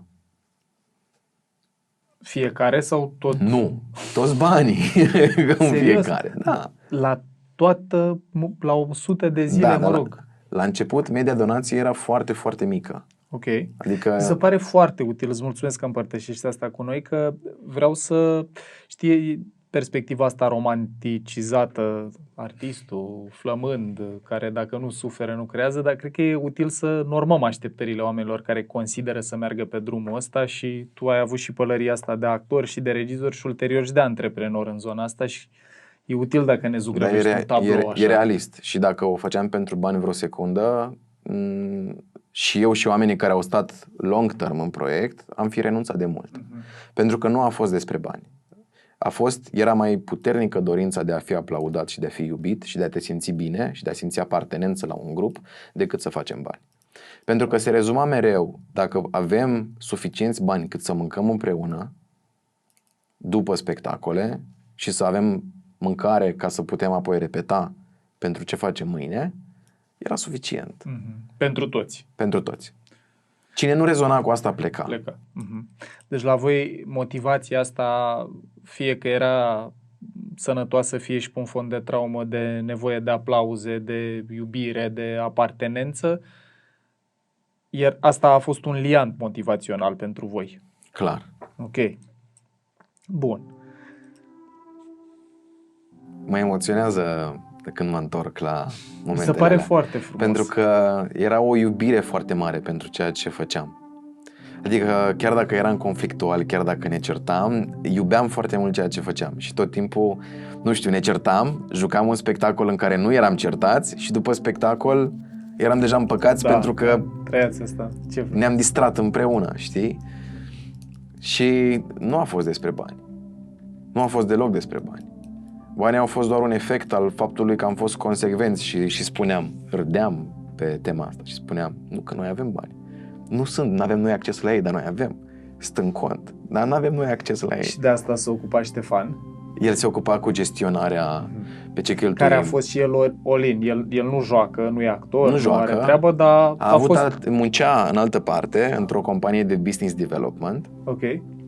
Nu, în rolul de business developer, Manager într-un la o departament companie. și într-o companie de energie. Ok. Și el era omul care, eu spuneam, vreau să iau un reflector și spunea, n-avem bani, stai. Trebuie să avem bani pentru asta, trebuie să avem bani pentru asta, trebuie să luăm vinul, trebuie să luăm aia, trebuie să luăm aia. Și el tot timpul zicea, nu putem să facem asta acum. El era frâna mea. Pentru că eu veneam cu entuziasmul, cu aplombul, cu hai să facem. Și el zicea, stai așa un pic, cu ce faci decorul ăsta? Hai să creștem progresiv. Ai 1000 de lei pentru decor. El a gândit primul model de salarizare cumva, care era bazat pe donații.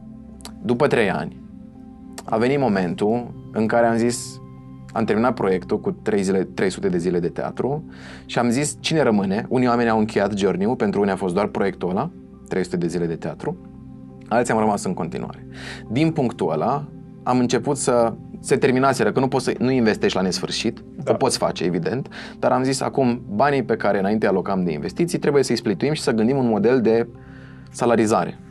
Cum gândești un model de salarizare pentru un teatru care are venituri variabile, doar când joacă?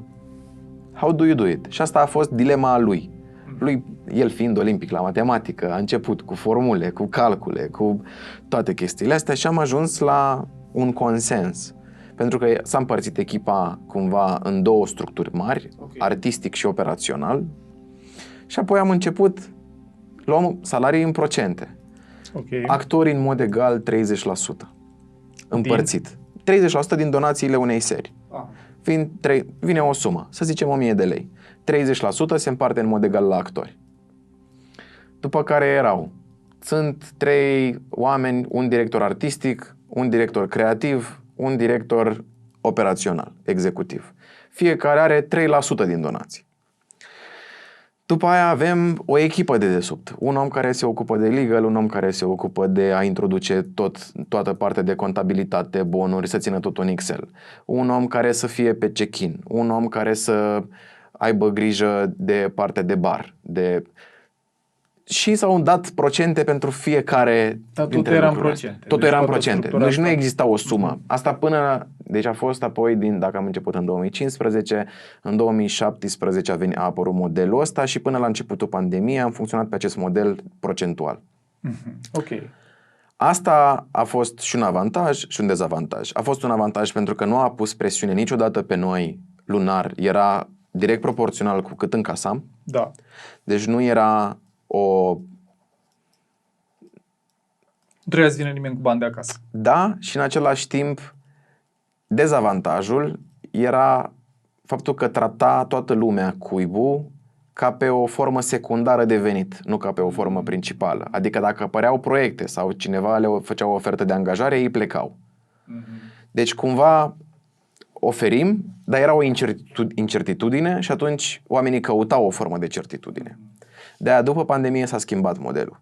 Foarte util, îți mulțumesc că ne povestești. Cum arată după pandemie? După pandemie am decis să salarizăm. Ok. Am primit niște ajutoare de la stat pe parcursul pandemiei și noi am pus banii aia deoparte. Cu o parte ne descurcam să trăim pe timpul pandemiei și cu o parte din bani i-am pus cumva la comun și am zis atunci când revenim să avem bani să dăm salarii oamenilor. Și apoi după pandemie am luat efectiv salariul mediu pe economie și cumva ăsta este salariul pe care l-au oamenii în momentul ăsta. Iar timpul pe care îl alocă, programul nostru e de la 5 la 10, jumătate seara, pentru că sunt timpul de pregătire de dinainte de spectacole și apoi plus spectacole propriu-zise, și apoi când pregătim un spectacol nou, apare mai mult timp, adică uneori avem repetiții de la 12 și lucrăm mai mult. Dar să spunem că e un full-time, deși sunt zile cu 6 ore, zile cu 10 ore. Și câte persoane sunt acum? Acum sunt 10 oameni. 10 oameni care sunt full-time? Full-time. Ok. Și au mai multe roluri. Adică e o formă de leadership circular, dacă vrei. Îmi place mie să-l numesc așa, în care cineva are un main responsibility, dar știe să facă toate rolurile. Pentru că oricine, dacă cineva vrea să-și ia liber astăzi, cineva să poată să ia locul. Toate rolurile. Toate rolurile. Adică Mai puțin cele de pe scenă, de actori. Nu joacă toate, dar în rest... Menționez, operaționale. Așa, toate rolurile operaționale, Aha. da. Că nu poți să înlocuiești un actor. Deși, dacă știm din timp un lucru, se poate înlocui. De exemplu, la experiențele senzoriale pot fi inclusiv rolurile alea înlocuite. Ok. Pentru că sunt chestii senzoriale de creat. Sau să dai cu parfum în sală. Și atunci e ușor de înlocuit procesul ăla. Dar cumva e o formă benefică în care oamenii se pot face o formă de shift de pe un rol pe altul. Foarte fain asta. Ideea a fost a ta? Nu, a fost, cred că firesc în discuțiile pe care le aveam cu Ștefan. El a ieșit acum 2 ani pentru că avea foarte mult de muncă la alt job. El a devenit acum director de IT, director de HR într-o companie de IT. Aha, ok. Și am rămas foarte buni prieteni. Eu sunt nașul fetelor lui și e o relație de familie între noi, dar nu mai făcea față cu ambele. Dar cred că cu el am gândit modelul ăsta. Dacă cel mai sigur așa a fost. Pare foarte mișto. Apropo de inovație, dincolo de actul artistic, e și o inovație organizațională asta. Sau faceți ceva ce foarte puține organizații fac, să poată orice om să preia rolul operațional al oricărui om. Bun, mulțumesc că m-a ajutat și sper că și pentru oameni e relevant să avem bucata asta în care oamenii să înțeleagă un pic mecanismele. De la Inception, când ați pornit, la perioada 2017-2020, unde ați funcționat cu procente, orice bani care intra îl împărțeați între voi, cu plusul că nu punea presiune pe voi, care organizați și conduceați cuibul, dar minusul era că toată lumea își vedea de alte surse de venit mai sigure, mai stabile. 2020 plus modelul curent 10 oameni, salariu... 2022, cât a fost pandemia, pauză. Corect. Stand-by. 2022 plus, așa. Ok, și în anii aia ziceai tu că au ajutat sprijinul ăla de la stat. Partea asta de funcționare a cuibului, te întreb acum, e în grija ta, e în grija tuturor celor 10 oameni, cumva... Da. Cuibul poate să... Și acum, la 7 au spectacol, la 9 e spectacol.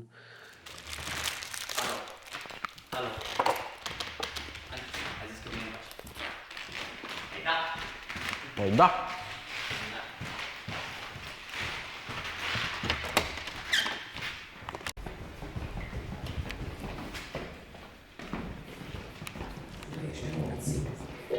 Să te ferești de simțire, să te închizi în logici și tăceri.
Staționa, nu plecați de acum.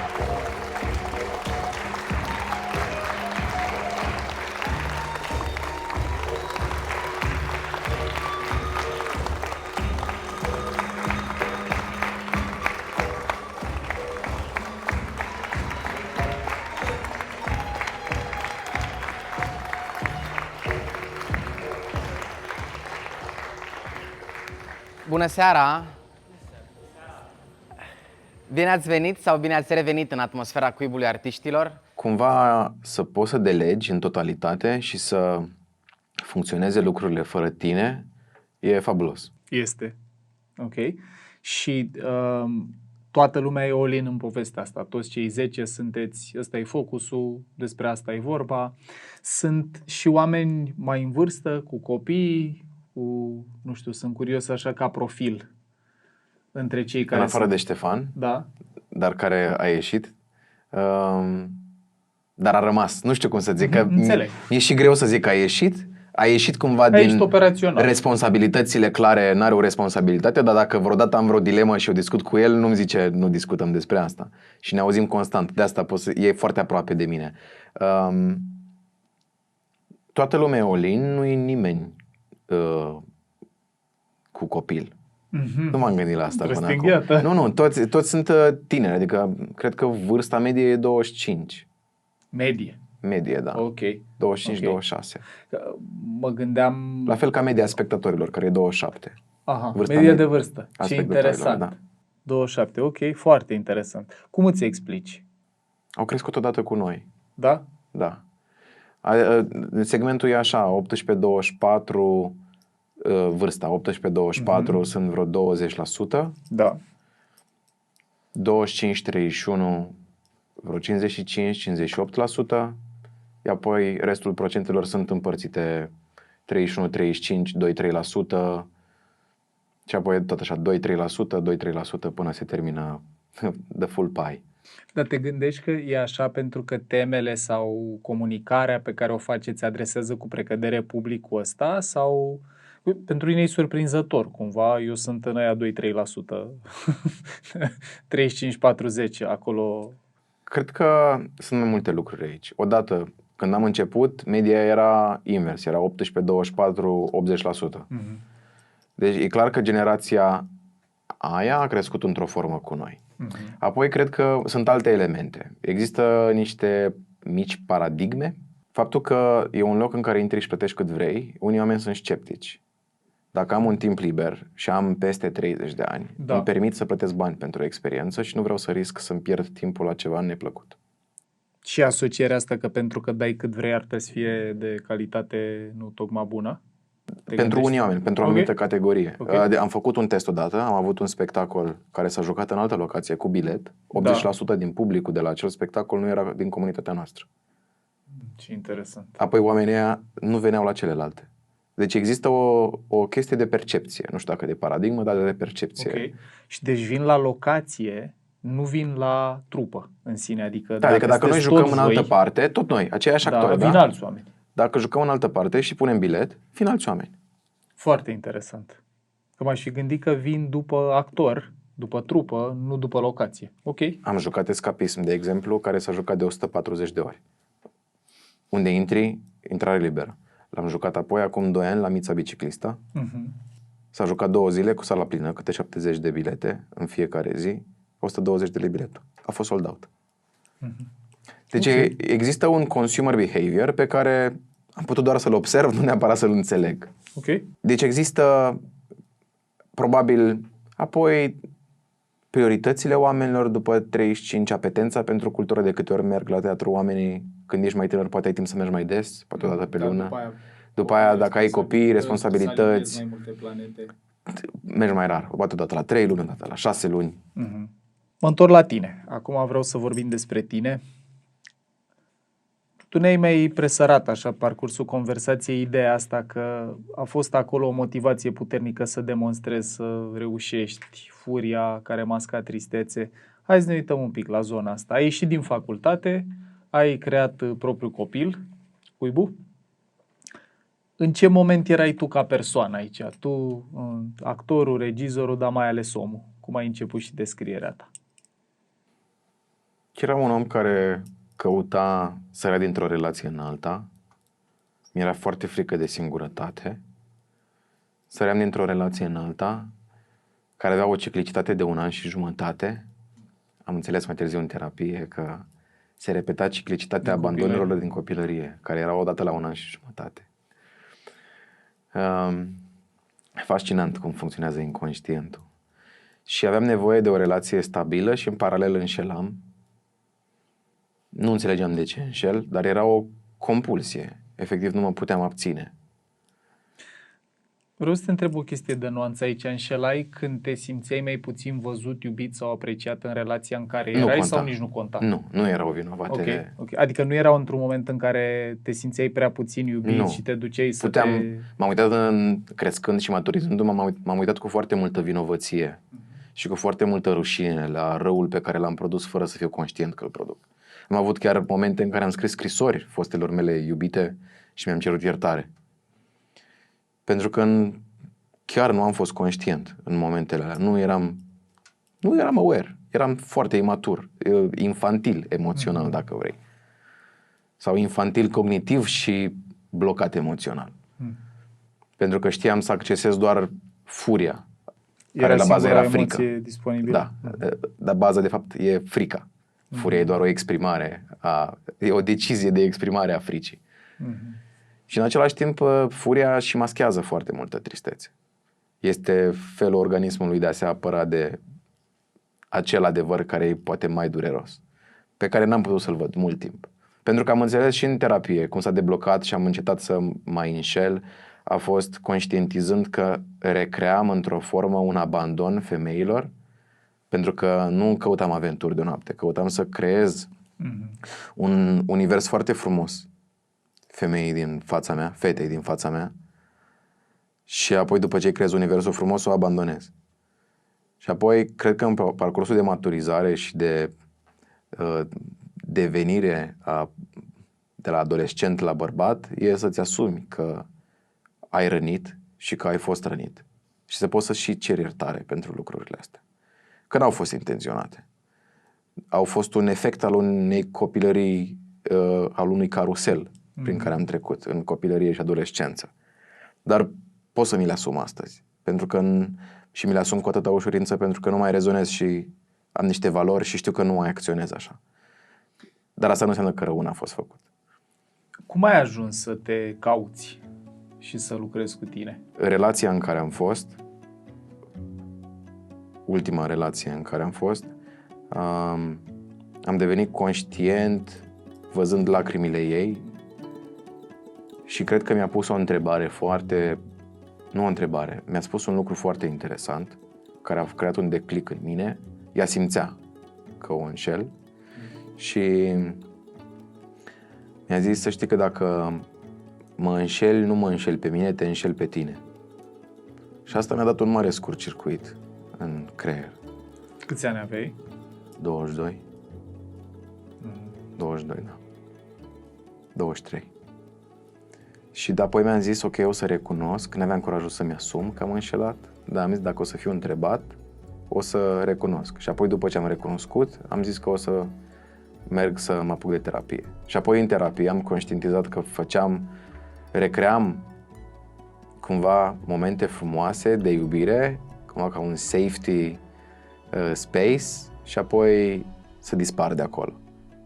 Adică să recreez exact ce am trăit în copilărie. Mi s-a creat un safety space, am fost adus pe lume, după care I disappear. Maica mea a dispărut cumva din viața mea, a intrat în spital după primele 2 săptămâni de viață.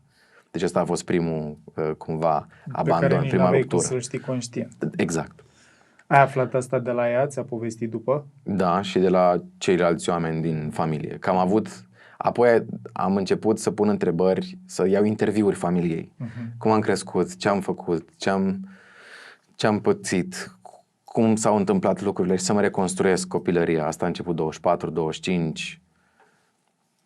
Și apoi a fost cumva ăsta a fost Victor. Un om care era foarte productiv profesional, care galopa profesional și care avea acest struggle de imperfect în zona de viață personală. Și ele se îmbinau. Știi, într-o formă succes pe de-o parte și un bulgăre de rușine pe de altă parte. Și apoi din 23, 24, apoi a urmat acest proces de vinovăție și de a încerca să îndrept comportamentele, furia să o îndrept, să văd cum pot să fac atunci când îmi iau trigger, cum pot să iau spațiu, cum pot să nu mai fiu reactiv, cum pot să rămân la o discuție, cum să nu mai plec pe ușă, cum să cum să reacționez în fața fricii, pe care o simțeam de fapt foarte des. Că să pleci pe ușă e doar the flight response. Și ce e familiar? Să te cerți e doar the fight response. Și a fost un proces de 3-4 ani în care de fiecare dată când îmi luam trigger, învățam să reacționez mai bine, mai bine, mai bine. Până în punctul ăsta în care simt că în orice moment de trigger, pot să simt triggerul pe șira spinării și să mă recalibrez, să mă recentrez foarte rapid, într-1-2 minute, să știu să-mi cer spațiu și apoi să mă întorc într-o discuție asertivă. Și e frumos să vezi cum se vindecă un tipar, dar nu se vindecă ușor. E ca și cum ai vrea să înnoți și înnoți 1 kilometru în 30 de minute și mâine ai vrea să-l înnoți în 25. Dar e imposibil asta, pentru că ai nevoie să coordonezi mișcare, respirație, musculatură. Ai foarte multe lucruri de făcut. Și schimbarea pe tipare de acțiune, tipare comportamentale, e ceva care ia foarte mult timp și are nevoie de stimul, adică să reapară triggerul. Că tu poți să crezi când ești în sistemul tău parasimpatic. Nestimulat e ușor. Da? E ușor. Da, îmi place mult ideea asta pe care o tot repetă Gaspar Gheorghi din terapia Imago, că noi ne naștem în relație ne bușim și tot în relație ne vindecăm. Firește. Sunt multe lucruri la care mă gândesc și vreau să te întreb mai multe lucruri, dar o să te întreb așa, procesul ăsta de 3-4 ani de care vorbești, ce ai făcut în el, efectiv? Ce te-a ajutat să vindeci, să descoperi, să ameliorezi, să creezi spațiul ăsta între stimul și reacție? Au fost, ți le împart în 2 etape. Sunt de la 25 până acum sunt 7 ani. Și sunt odată primii 2 ani, 25-27 de ani, au coincis cu nevoia mea de a ieși din țară și de a învăța de la alți profesori, pentru că simțeam că mă epuizez creativ. Am simțit că dacă mai fac încă un spectacol, asta înainte de pandemie, am simțit că dacă mai fac încă un spectacol o să mă repet și când mai pot, că mă epuizez creativ. Și atunci am început să plec. Am fost în Polonia, în Danemarca, în Italia, mă duceam la ateliere. În Danemarca am fost la un atelier al unui profesor care a definit termenul de antropologie teatrală. M-a fascinat din nou să studiez, să stau câteva luni într-un mediu diferit, departe de casă, lucrurile să funcționeze fără mine aici și eu să fiu acolo. Mi-a prins foarte, foarte bine și acolo am cunoscut un maestru de arte marțiale din India și acolo am decis în Danemarca să merg în India pentru 3 luni să fac arte marțiale. Asta s-a întâmplat în 2018. 2018 final. Și am plecat 100 de zile în India, 9-7 de zile, să fac arte marțiale și ăla a fost un declic foarte puternic, pentru că la un moment dat, fiind plecat pentru atât de mult timp, văzând că la cuib lucrurile merg fără mine, am simțit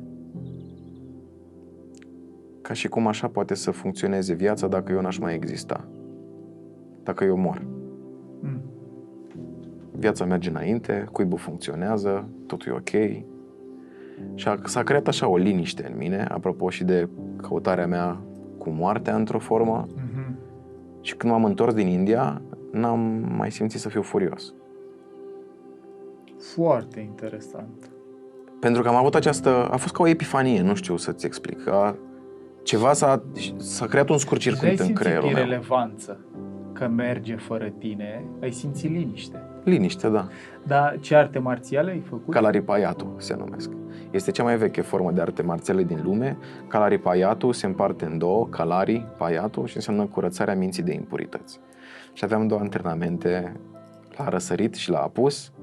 Yoga este derivată din Kalaripayattu și este alinierea corporală, care este prima etapă în Kalaripayattu. După aia ai lupte cu bețe, lupte cu arme de la săbii la niște bice din metal cu care n-am ajuns să lucrez, adică înveți după 3, 5, 7 ani, și apoi arme din lemn, arme din lemn, arme din metal și apoi luptă corp la corp, și cele 107 puncte vitale și cumva după ce faci vreo 20 de ani de călării tu înveți niște puncte vitale pe care dacă le atingi pot fi fatale. I think it's possible, I don't know. Ok. Tu ai stat 100 de zile. Da. Și cam 2 luni am practicat în templu, după care am plecat cu un spectacol de arte marțiale în 17 orașe din India. Și am mers. Ce drăguț. Deci la tine asta, aura de performer, de spectacol a rămas acolo. Chit că erai la Cuib, chit că erai la arte marțiale în India, tu Și n-a fost ceva planificat. Scena. Și n-a fost ceva planificat. Okay. Adică s-a întâmplat pur și simplu să fim invitați și noi în turneul respectiv. Dar tu când ai mers aici, mai aveai în gând să faci actorie, mai aveai în gând să faci regie de teatru? Adică te-ai dus doar într-o călătorie de cunoaștere de sine, că a fost ceva la profesorul ăsta ce a vibrat cu ce mi-a plăcut? Tine. Îți zic exact ce mi-a plăcut, că m-a fascinat principiul ăsta. Era o pauză de prânz în Danemarca și era o tipă din Spania care era foarte afectată, era supărată dintr-un motiv.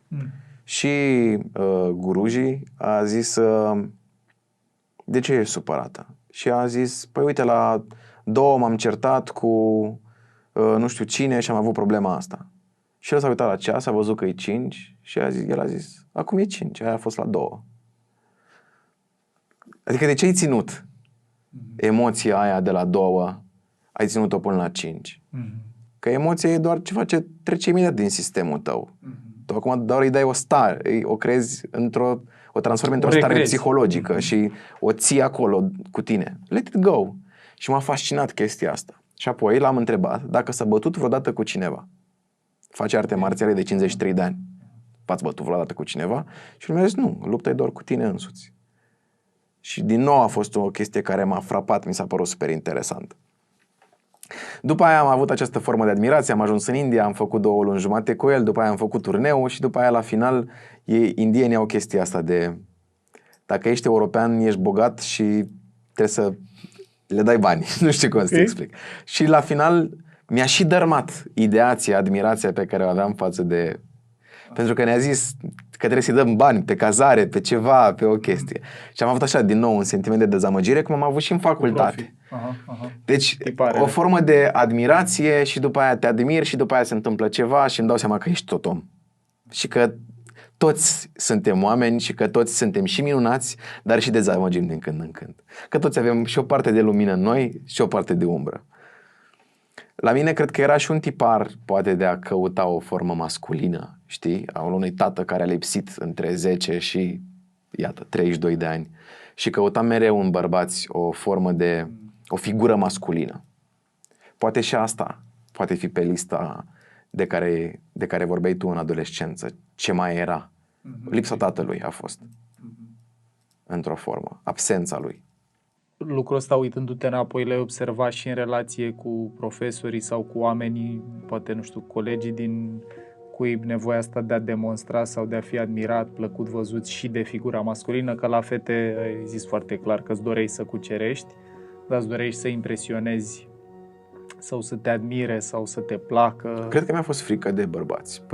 Adică era o relație căutam bărbați maturi care să fie efectiv figură paternă. Nu puteam, era foarte greu până pe la 28-29, mi-a fost foarte greu să relaționez cu băieți, cu bărbați. După aia a venit pandemia. Că ziceam că ți împart cei 7 ani. După aia a venit pandemia și de la 60 de spectacole pe lună, 70 de spectacole pe lună, 5.000 de spectatori, s-a întâmplat ceva foarte interesant, că după ce m-am întors din India și până a venit pandemia, oamenii din Cuib erau niște oameni care erau obișnuiți cu un băiat, cu un lider coleric. Și au început să plece oamenii pentru că eu nu mai eram cum eram înainte. Serios? Am avut oameni care mă rugau să mă enervez. Ok. De ce nu mai ești nervos ca înainte să ne pui la punct? Toți aveau un tipar în familie cu niște tați care erau mai conservatori și mai severi. Nu neapărat abuzivi, ci doar stern. Conservatori. Că eu nu pot să zic că eram abuziv cu oamenii, că nu îi jicneam, ci doar eram o persoană care atunci când îmi luam un trigger mă înfuriam. Și ziceam, facem așa. adică încercam să conduc cu forța, nu cu inspirația neapărat. Sau era și inspirația, dar era și acest element al dăm cu pumnul în masă dacă e nevoie, dar facem așa. Neînțelegând că asta e toxic. Dar apoi lucrurile s-au curățat, adică oamenii ăștia au plecat, după care a venit pandemia, de la un succes imens, atâția oameni, uite-ne, 2 oameni, eu cu partenera mea, într-un apartament. Ce se întâmplă? Că eu îmi defineam toată identitatea, toată călătoria, era foarte asociată, identitatea mea era asociată cuibului. Cine sunt eu dincolo de cuib? M-a și întrebat cineva într-un interviu. Cred că așa a apărut într-o formă potențarea plecării în India, într-un interviu că m-a întrebat cineva cine sunt și am vorbit de jumătate de oră despre cuib. Și în final m-a mai întrebat încă o dată, și cine e Victor Țăpeanu? Și am rămas blocat, pentru că n-am știut să răspund atunci. Și atunci mi-am dat seama că sunt prea identificat și eu nu exist dincolo de cuib. Și apoi a venit pandemia și m-am refugiat în gaming, cu același aplomb antreprenorial, că o să-mi fac comunitate, că o să fac live-uri, am învățat să editez, să fac editare video și primul an de pandemia asta m-am jucat. PUBG. PUBG, asta am făcut, m-am jucat, era un sentiment de apartenență. Într-adevăr, am făcut o comunitate de vreo 30.000 de oameni pe TikTok. Făceam live-uri cu 300 de copii. Făceam bani pe TikTok. Și la un moment dat, în toată povestea asta, nu mi-am dat seama că îmi neglijez relația. Și că îmi luam toată dopamina. Nu mi-am dat seama. Stând în aceeași casă. În aceeași casă. Ok. Și știi cum am realizat? Nu, a plecat. Nu, n-a plecat. Într-o zi, cât am făcut eu un live de 8 ore, când m-am ridicat de la tabletă, toată baia era vopsită, eu n-am observat. Și eu eram în baie cu trafaletul și își făcea, ce activități căuta fiecare. Și după aia am avut o discuție și mi-a zis că dacă tu continui cu gaming-ul, noi ne despărțim. Și atunci mi-am dat seama că pentru mine relația e mai importantă și am desfăcut carcasa de la tabletă. Era o carcasă, era un simbol al faptului că tot mă jucam cu degetele și să am grijă de ea și am rupt carcasa și am aruncat-o la gunoi și am renunțat în momentul ăla. Am avut și o formă de un shopping addiction în game-ul ăla, să-mi cumpăr haine, chestii, știi, pentru caracterul ăla. Okay. Deci ai un caracter acolo și poți să-i cumperi haine. Și efectiv am cheltuit, costa mai mult garderoba mea din joc decât garderoba mea din viața rea. Wow.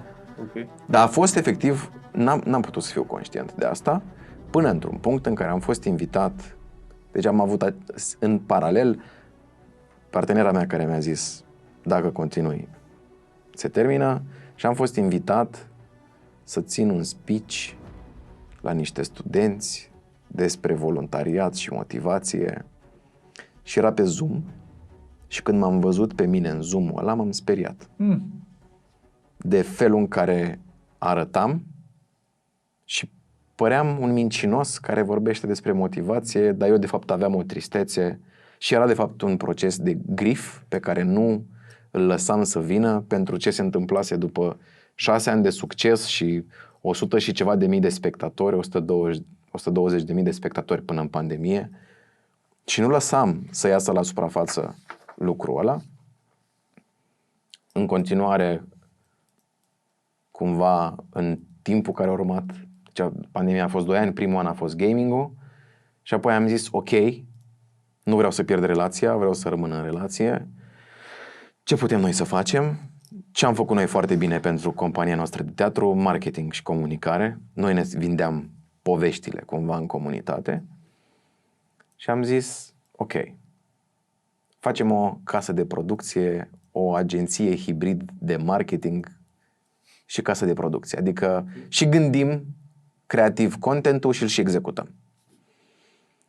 Și asta am început să facem. În cuplu. Da, am făcut un an asta. Partenera mea a fost și este în continuare în cuib de 9 ani, de la început. Doar că rolurile s-au separat acum și există niște limite, dar în continuare colaborăm și lucrăm împreună. E cel mai matur lucru care poate exista și mi se pare minunat că se întâmplă așa lucrurile și că există respect și limite și este absolut fascinant. Și am început această casă de producție și de marketing și am făcut vreo 25.000 de euro în primul an. După aia am dublat aproape în anul următor și am zis, wow, ce tare! Voi nu mai făcut sărăți asta împreună. Deci ăsta a fost un rod al pandemiei. După gaming, ce facem noi bine? Marketing. Făceam asta la cuib, Hai să facem pentru asta. spectacole. Doar că nu era outsourced pentru Nu clienți. era ceva ce puteau cumpăra de la voi. Ok. Dar noi făceam marketingul Pentru ce făceați voi? Da. Doar că nu era plătit. Era, din nou, din iubire și să aducem oameni. Și apoi după aia a venit această structură în care eu mă ocupam de partea operațională executivă și ea se ocupa de partea creativă. Și apoi am făcut treaba asta timp de un an și apoi într-un mod inexplicabil, când a reînceput teatru, au dispărut toate, n-a mai apărut niciun proiect pe zona asta de marketing. E ca și cum noi n-am dizolvat firma niciodată, dar nu ne-a mai căutat nimeni pentru asta. Serios. A dispărut complet. Deci nu știu să-mi explic asta. Deci am avut 75 de proiecte în 2 ani și când am reînceput cu teatru, Paul, e ceva, nu pot să-mi explic. Nu a mai venit, n-a mai bătut nimeni la ușă să aibă nevoie de o filmare, de un pitch, de un brief, de o reclamă, de nimic. De un reel, de ce vrei tu? Au apărut proiecte cumva comerciale pe cuib. Să vină branduri către cuib să colaboreze. Dar să mergem să le producem noi ce am făcut practic în pandemie. Wow. Ok. Cum ești tu acum, după toată călătoria asta? Că ne povesteai ce te-a ajutat să te centrezi, să vezi ce e în spatele furiei. Au fost artele marțiale, a venit pandemia, ai mers către adicția cu jocul de care povesteai. În spatele lui foarte fain ți-ai dat seama că era doliul ăsta pentru ce pierdusei și n-ai putut metaboliza. Ai în prezent. În prezent? Unde suntem acum? Că ai zis de adicție, am mai avut o adicție care a venit în pandemie. Nu știu dacă să vorbim despre ea sau nu, dar eu ți-o împărtășesc. A fost un refugiu, marihuana. Și a fost o experiență benefică și în același timp nocivă. Benefică pentru că mi-a făcut cunoștință cu o formă de slowness pe care nu o cunoșteam, nu știam să o asimilez, să o integrez în mine și în același timp o pasiune pentru emoții și un alt tip de stare și în același timp toxic pentru că omora partea aia productivă din mine. Adică omoră duărul, potențează o stare de a fi, dar uneori potențează să iubești aerul. Și poate uneori e suficient, alteori nu e suficient și nu e benefic. Și a fost pe durata pandemiei și încă un ecou după, a fost ca un refugiu, dar apoi când am revenit în forță cu activitatea și de fapt ce a oprit total consum a fost momentul în care s-a îmbolnăvit maica mea, din nou, aici termenii sunt împărțiți că e în funcție de durată. Tulburare bipolară afectivă, care e pe o durată de timp, după aia dacă nu se vindecă, intră în episod psihotic, psihoză, schizofrenie. Peste 12 luni e denumită schizofrenie. Și asta a fost o chestie în care a fost un șoc care m-a trezit. Apoi s-a terminat o relație de 9 ani și apoi taică-miu care mi-a zis să nu mai caut niciodată. Asta s-a întâmplat acum 2 ani, toate 3 în decursul a 5-6 luni. Și cumva în toată nebuloasa asta am zis n-am cum să mai consum, I need to be sober. Și cumva principiul după care funcționez acum e the hardest drug is sobriety. Știi? E cel mai interesant trip pe care îl poți trăi, e the real life, într-o formă. Și asta așa, e aproape un an de când nu pot să mă ating de alcool, de iarbă și nu că nu pot să mă ating mental, nu mă lasă corpul. Corpul meu îi se face rău, dacă simt miros, dacă e interesant cum într-o formă corpul mă păzește.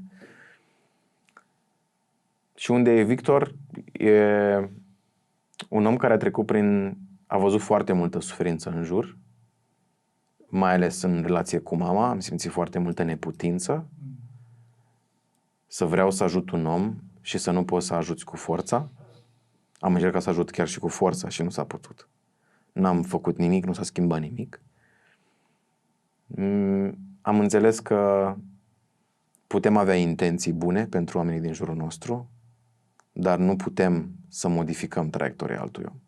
Doar celălalt om își poate modifica traiectoria dacă vrea.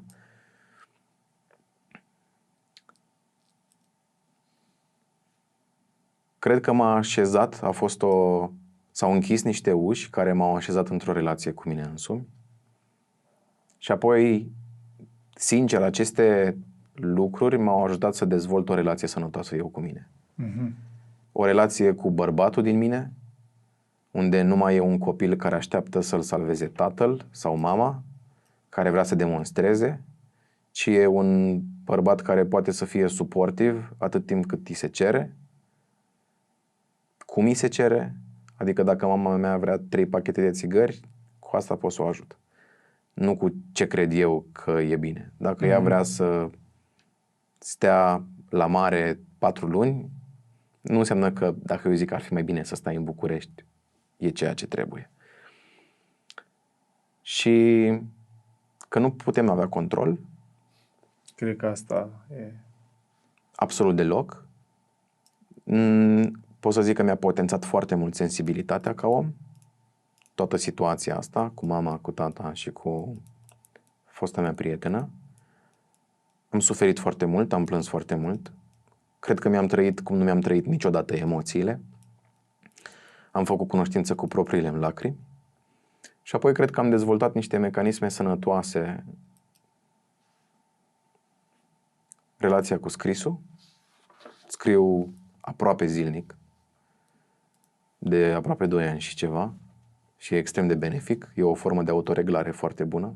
Știi că avem 4 forme de a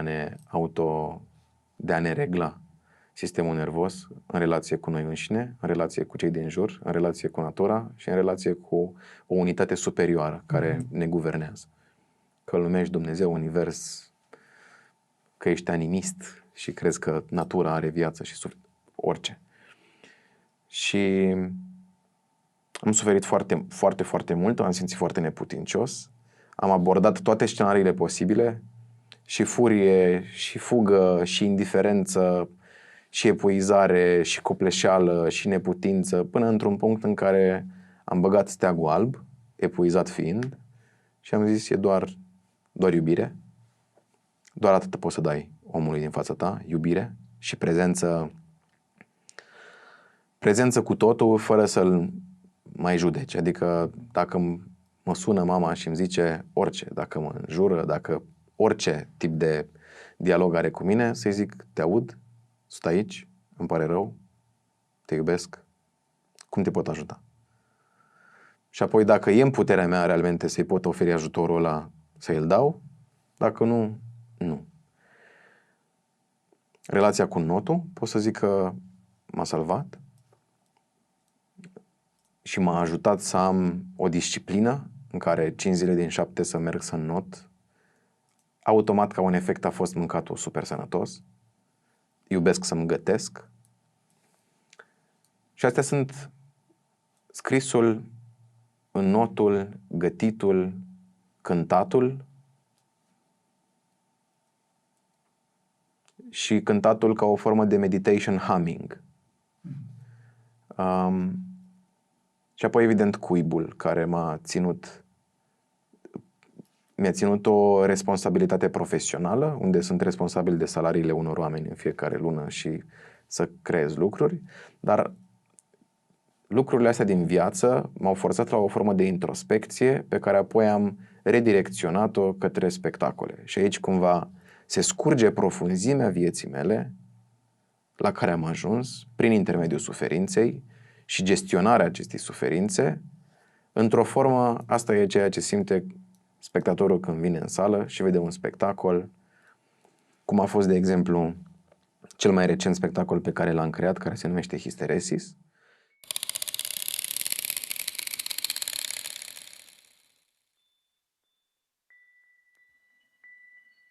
Capitolul 8. Dezgust.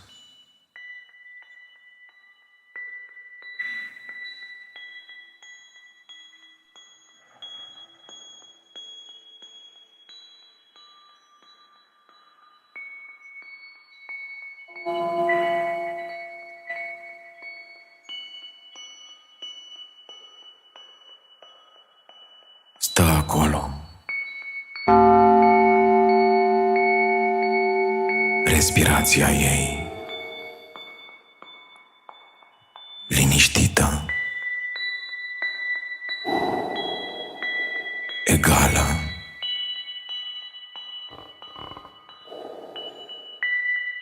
Parcă nici n-a fost furtună între noi.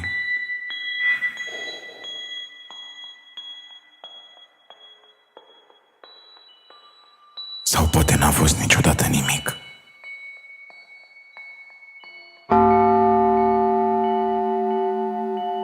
Doar o băltoacă în care am înnotat, crezând că e mare.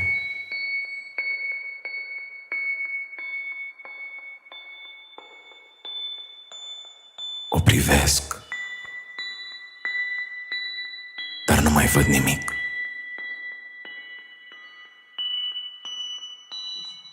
Și este relația unui bărbat, monologul lui interior, al unei relații, de la finalul relației către început. Îmi doream un spectacol cu happy end, dar în același timp ea e o dramă. Și începi cu finalul și e un spectacol împărțit în 9 capitole și despre monologul lui interior, ce n-a avut curaj să spună. Și într-o formă eu îmi creez spectacole care sunt terapeutice pentru mine. Și apoi ajung doar să aibă ecou și pentru alții. De asta, într-o formă, nu simt, pe de-o parte, că mai fac spectacole pentru validarea externă, ci o fac ca să mă bucur pe mine, să vindec ceva din mine ce conștientizez. A contribuit foarte mult și școala de Compassionate Inquiry a lui Gabor Mate, pe care am început-o, pe care am oprit-o la un moment dat pentru că trăiam prea intens ce trăiam cu mama și a trebuit să iau o pauză.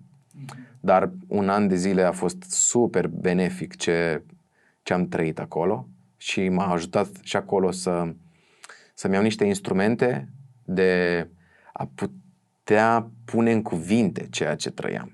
Pentru că nu știam să pun în cuvinte neapărat acele trăiri atât de intense și cum să-mi ascult corpul, nu mintea.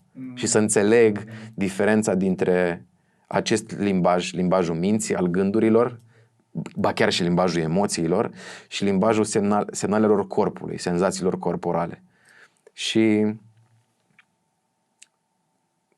deși e foarte multă durere, cred că a adus și o oportunitate de foarte multă înțelepciune.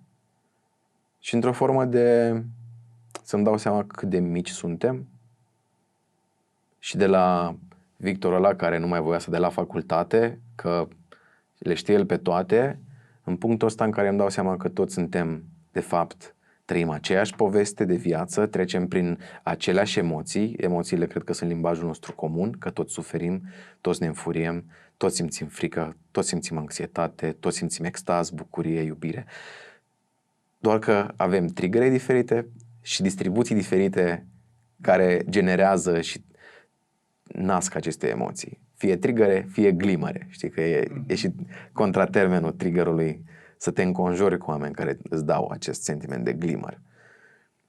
Și apoi, pentru că am trecut prin toate lucrurile astea, n-am mai simțit nici furie, nici nu mi-aduc aminte când am avut ultimul meu rage. Adică cred că sunt niște ani buni. 1 an cel puțin. 2 poate. Habar n-am, nu mi-aduc aminte. Și e interesant când nu-ți mai aduce aminte, când pentru mine erau la ordinea zilei. Da. Dar a fost atât de șocantă realitatea încât nu știu, n-avea cum să nu se producă un scurt-circuit în interiorul meu.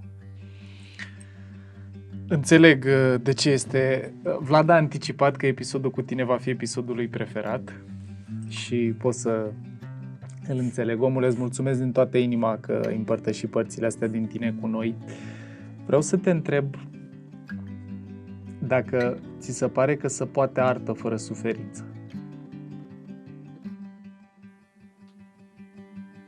Da, se poate. Nu suferi când o creezi, dar ceea ce generează, există undeva suferința. Faptul că în procesul de creație nu mai sufăr. Am un mediu foarte frumos cu oamenii de la Cuib acum.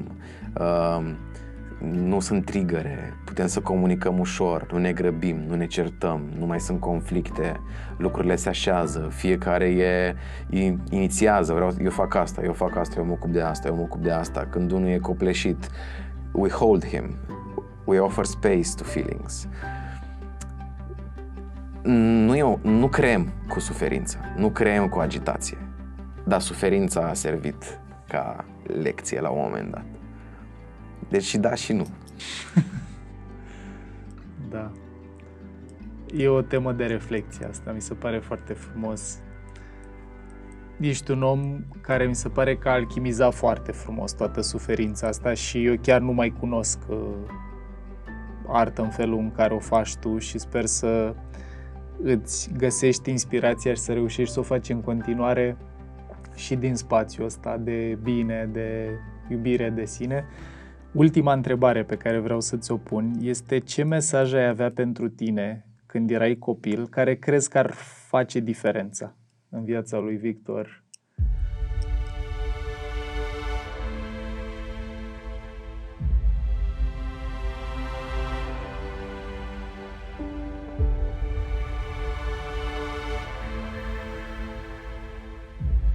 Trebuie să mă gândesc la ceva care l-ar face pe cel Victor să audă ceea ce spun alții fără să-l trigăruiască și fără să se înfurie.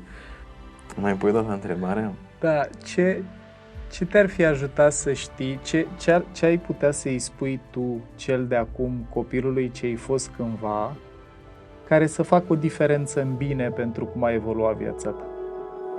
Că-l iubesc.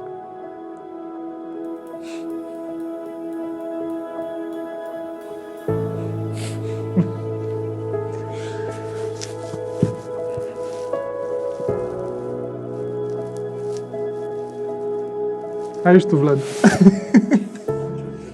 Are și o întrebare. Sau acum, în timpul podcastului, Victor, te cunoaștem ca omul care a creat spații pentru alții, pentru emoție, pentru adevăr, pentru libertatea interioară. Dar sunt curios. Când tot teatrul se oprește, când scena e goală și publicul pleacă acasă, ce rămâne în tine?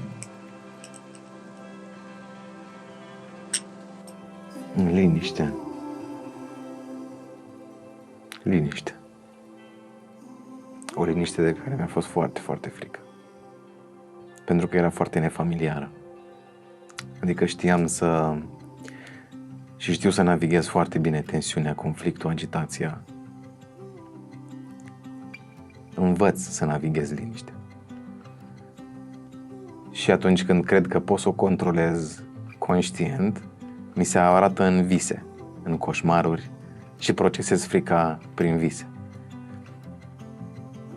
Momente în care mă trezesc în timpul nopții speriat dintr-un coșmar și în momentul ăla mă iau pe mine în brațe și zic: ești în siguranță, sunt aici cu tine. Practic învăț să-mi fiu propriu părinte și mamă și tată într-o formă. Și știi că Jung vorbește despre asta, nu știu dacă ești pasionat de el. E cu noi aici, în spatele tău chiar. Despre căsătoria spirituală a mamei și a tatălui în interior. Și poate ai mei fiind divorțați, a fost nevoie într-o formă de o muncă de niște ani și poate mai e în continuare, că nu vreau să zic că am terminat, în care îi împac. Poate am terminat să îi împac și acum încep să-i ajut să construiască. Știi, ascultându-te povestind, așa mie fix ăsta mi-a fost sentimentul, că tu ai avut o perioadă... Eu nu cred așa tare în împărțirea asta masculin-feminin, dar dacă vorbim despre Jung, hai să mergem un pic în spațiul ăsta. Mi se pare că prima parte din viața ta a fost foarte mult, așa cum ne-ai povestit-o, despre energia masculină tradițională, fermecător, adaptabil, multă energie, inițiativă, făcut lucruri, după care ți-a adus te-a servit și te-a ajutat, după care eu am empatizat foarte tare cu ce ai povestit aici, ce ai trăit toate astea într-un an, și cu boala mamei, și cu finalul relației de 9 ani, și cu tata care a zis să nu-l mai cauți niciodată, și chiar mi-am notat asta, cu 0 control și 0 putință, apropo de ce povesteai de mama, care, așa cum a ajuns la mine, te obliga să stai în neputință, te obliga să stai, te obliga să nu mai faci, să ieși din agitație și să stai. Când tot făcutul din lume nu mai servește la nimic și indiferent cât faci, nu poți să ajuți, nu poți să ieși de acolo. Care este definiția energiei mai degrabă feminine, pasive, conținătoare, care poate să stea? Și mi se pare că din extremele astea două în care tu ai fost în viața ta, mai întâi foarte mult în energia masculină și după aia forțat tranziția în energia feminină, iese ceva foarte frumos care poate să ducă la mult echilibru și la un spațiu nou din care să operezi, în care nu mai te atașezi nici de una, nici de alta, ci poți să fii când una, când alta, în funcție de ce ai nevoie. Asta, călătoria așa, pentru mine așa a fost. Și îți mulțumesc din toată inima că ai făcut asta așa public cu noi și pe cameră. Mi se pare că e vindecător. Petronela Rotar zice asta des, că de fiecare dată când plânge un bărbat, o femeie îți mai vindecă puțin. Și mi se pare foarte frumos că îți dai voie să faci asta, că ai făcut-o și cu mine și cu Vlad și sper din inimă pentru cei care ne privesc că episodul ăsta a fost mai mult decât inspirație pentru ADN-ul vocațional de actor, de regizor, de antreprenor în cultură. Sper că a fost un pic de terapie, așa cum trăiesc oamenii și când merg la Victor la spectacole. Îți mulțumesc din inimă, omule, și indiferent ce performanțe o să ai, să știi că ești iubit indiferent de performanțe. Mulțumesc. Îți mulțumesc eu ție. Și ție, lui Vlad, care a fost omul care a documentat tot episodul ăsta. Până data viitoare, mulțumesc că ați fost cu noi la un episod din ADN Vocațional.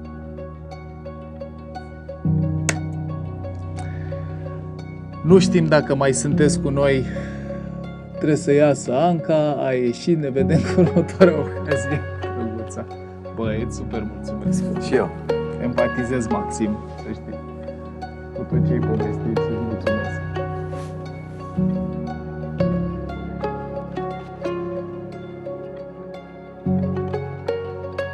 Îți mulțumesc pentru că ai rămas cu noi până la finalul episodului și te felicit pentru că în felul ăsta contribui și tu la o Românie în care cât mai mulți dintre noi muncim cu sens și satisfacție și nu doar de nevoie sau pentru supraviețuire. Apoi, dacă ești într-un moment în care îți cauți un drum profesional cât mai aliniat cu tine și simți nevoia de ajutor, te încurajez tare de tot să intri pe site și să te înscrii la cursul ADN Vocațional. Am pus acolo tot ce am învățat în ultimii 20 de ani de căutări și de reflexii profesionale și am construit un program care să te ajute cu claritate, cu susținere, pas cu pas, să-ți identifici mixul tău unic de talente, pasiuni, valori, motivații și trăsături de personalitate, iar la intersecția lor traiectoriile vocaționale cele mai potrivite pentru tine. Iar, dacă ai deja claritate pe direcție, dar simți nevoia de susținere și de tovarăș de drum, poți să te alături comunității de membri. Acolo poți să te ajuți de experți, de specialiști și de ceilalți colegi din comunitate ca să construiești o carieră în jurul vocației tale. În plus, poți să intri cu noi live în înregistrarea episoadelor de podcast și să pui întrebările care te preocupă pe tine cel mai tare în direct invitaților. Și pe lângă asta, membrii comunității au acces și la un custom GPT special antrenat de noi, care să-ți servească drept coach de carieră și să-ți aducă atât claritate pe direcție, cât și să te ajute cu pași concreți de acțiune în cum faci să ajungi acolo. Iar dacă ceva din ce ai auzit în episodul ăsta ți-a fost de folos, îți sunt super recunoscător dacă poți să-l dai mai departe cuiva care crezi că ar avea nevoie să ia parte la genul ăsta de conversații. Share, like, un subscribe, un review în rețelele de podcasting, astea sunt cele mai simple și fără costuri metode de a ne sprijini și susține munca. Îți mulțumesc din inimă și mult spor la treabă!